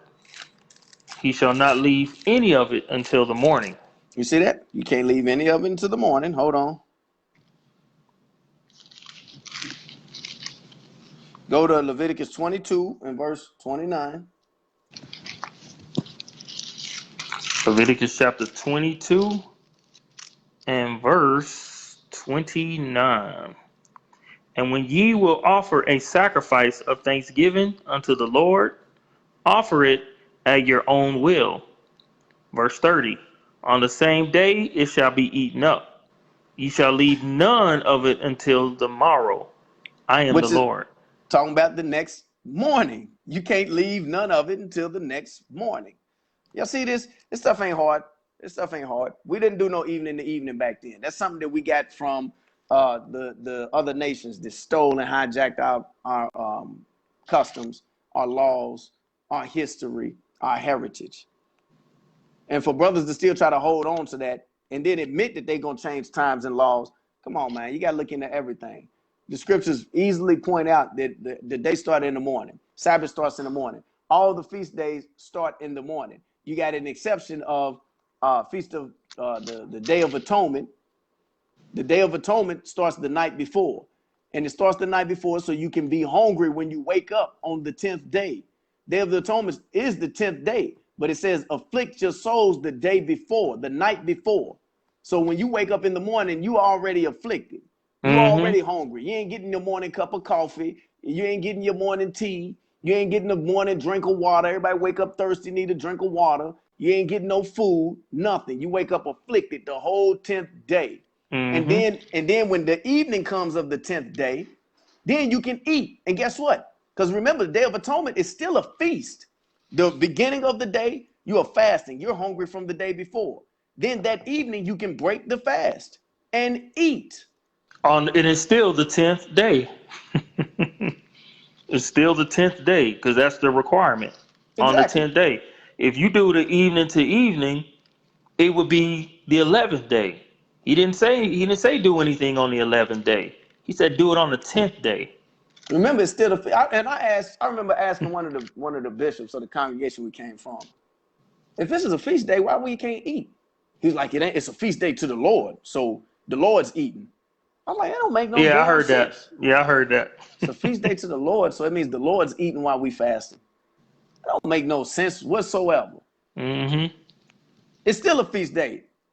On the 10th day at evening, you can break the fast, turn on the music, and feast.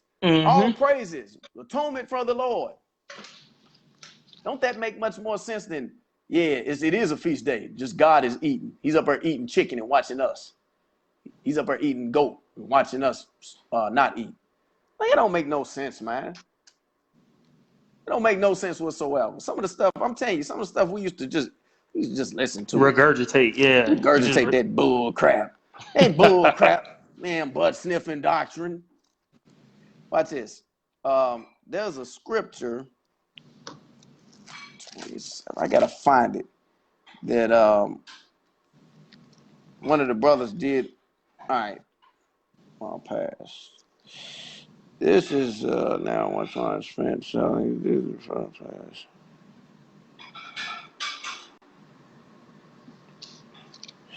There's a scripture the brother did. He's destroying the morning to morning. I had to block the brother because I get tired of his ranting. You know what I'm talking about, right? Sit at his computer. I ain't gonna say his name because I get tired of his damn ranting. Yeah, you can tell me after class. Yeah, I get tired of his ranting, man. I don't want to keep on hearing that.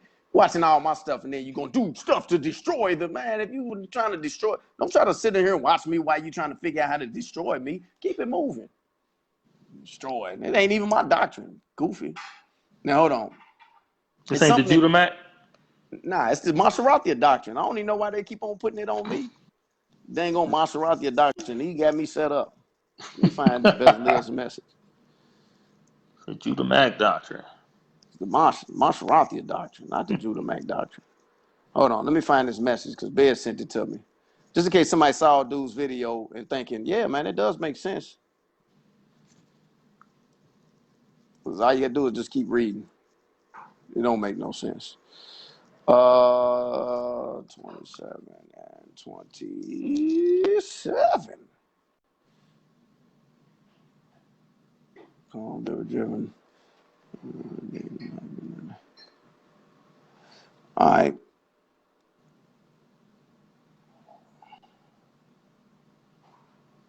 Excuse me, y'all. This is Acts 27.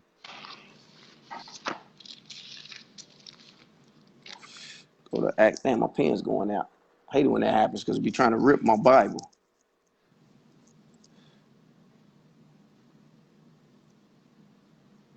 Go to Acts 27:27. The book of Acts, chapter 27 and verse 27.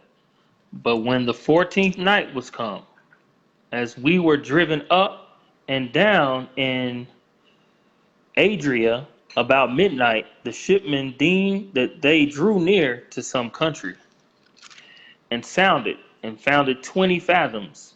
And when they had gone a little further, they sounded again, and found it 15 fathoms.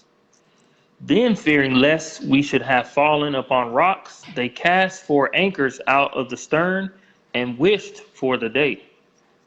And as the shipmen were about to flee out of the ship, when they had let down the boat into the sea, under color as though they would have cast anchors out of the foreship, Paul said to the centurion and to the soldiers, except these abide in the ship, ye cannot be saved. Then the soldiers cut off the ropes of the boat and let her fall off. And while the day was coming on, Paul besought them all to take meat, saying, This day is the 14th day that ye have tarried, and continue fasting, having taken nothing. Now watch this. This is what the brother said. He said, and when now jump back up to 27. It Verse said, 20. this right here proves that, see, because it was the 14th night, and then he said, this is the 14th day, because it said the day was coming on. The sun hadn't come up yet. He told them to hurry up and eat. Why? Because the sun was about to come up. It was about to be the next day. Now watch this. I'm going to prove it. Verse 27. Acts 27 and 27. But when the 14th night was come, as we were driven up and down in Adria about midnight, the shipmen deemed that they drew near to some country. Now watch this. He said, this is the 14th night was coming, right? Mm-hmm. Let me find everything. Gone a little further. They found it again and found it. 20 fathoms. Let's look up what a fathom is. So they went 20 fathoms at midnight. They went 20 fathoms. See what a fathom is.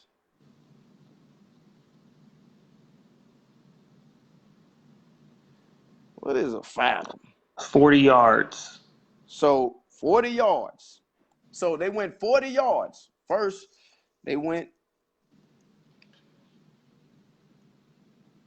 20 fathoms. Hold on. 1 fathom is how much? 40 yards? 20 fathoms is 40 you want yards? How much is 20 fathoms?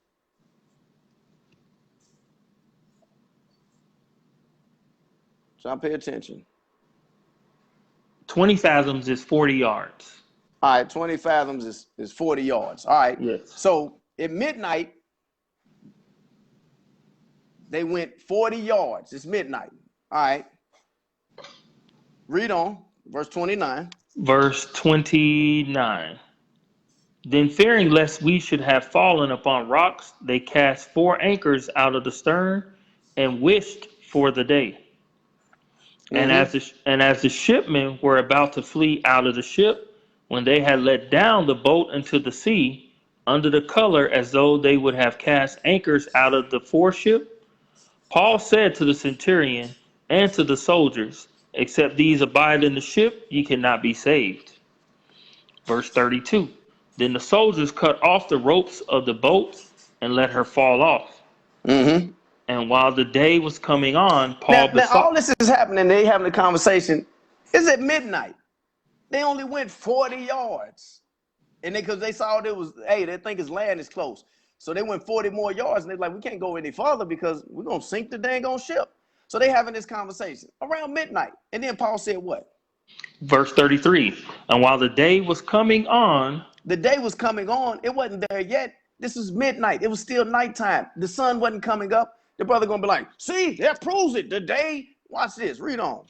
And while the day was coming on, Paul besought them all to take meat, saying, This day is the 14th day that ye have tarried and continued fasting.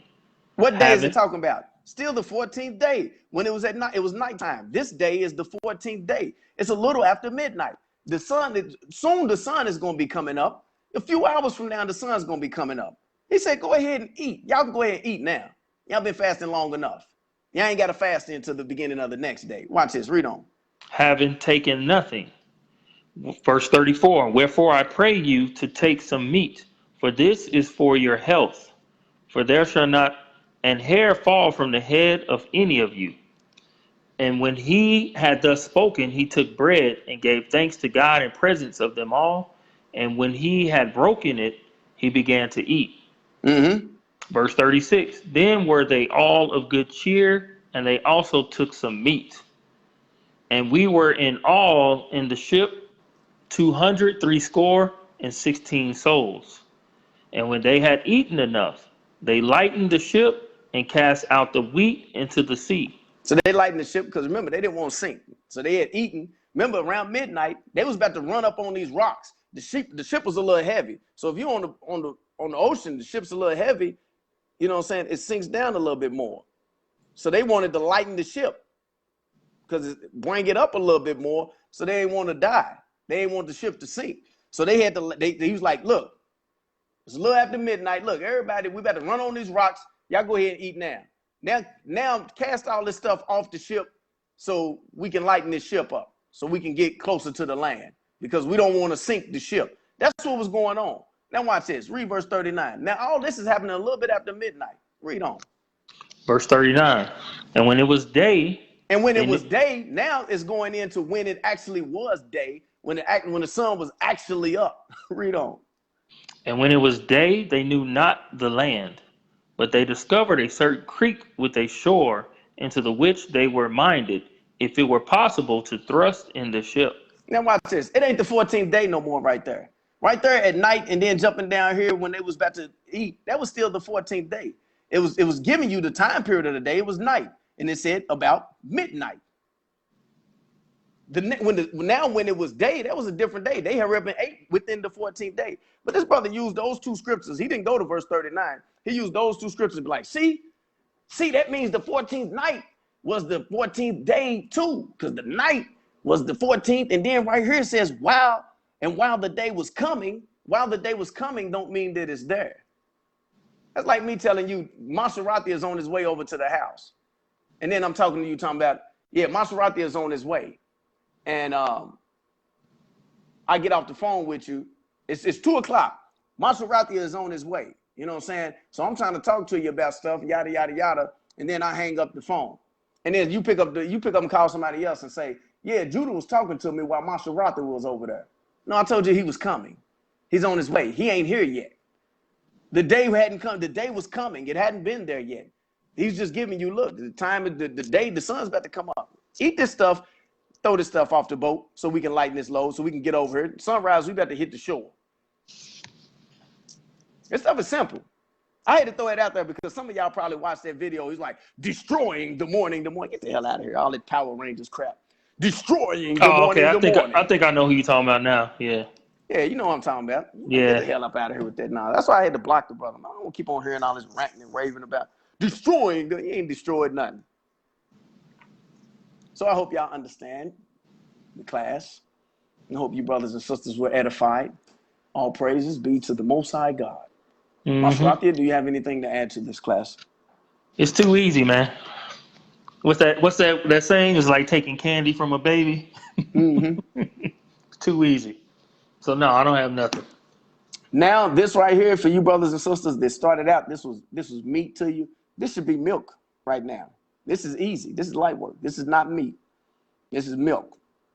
The morning to morning is milk. It's not meat. It's not hard to understand. It's not hard to explain. Just read the Bible for what it says. Let them other brothers do all that. Where why does it say until evening then? Why does it say that he's unclean until the evening? Because it does. That's right. Why. Right. And to your point, tell people to stop asking questions like that and just put an evening to evening class together. I've been I was with a congregation for a little bit over 4 years. Even before then, I've never seen an evening to evening. I can't go to YouTube and put in evening to evening and a hour class come up. I'll just give them an hour. I've never seen it. I challenge anybody to find me just a straight up evening. Let's go through the scriptures and let's break down evening to evening. And this is what thus saith the Lord. I haven't seen it. It don't exist. It don't exist. But you go to YouTube and you put in morning to morning. Guess what? You're gonna find several brothers teaching that. Several. With scriptures. What scriptures? Not no books of Johnny Yapakshevschwartz, Lichten Schwartz. It's Jacob Warzenborg. Yeah, you ain't gonna find no book with Jason Warzenborg, and you reading out of that. You gonna find it in the scriptures. Man, they pull out the books. This is Joseph Workensneimer. He says, back in the antiquity, man, get that book up out of here, man. None shall want her mate. We got the Bible. It tells us exactly what we need to know. Nobody want to hear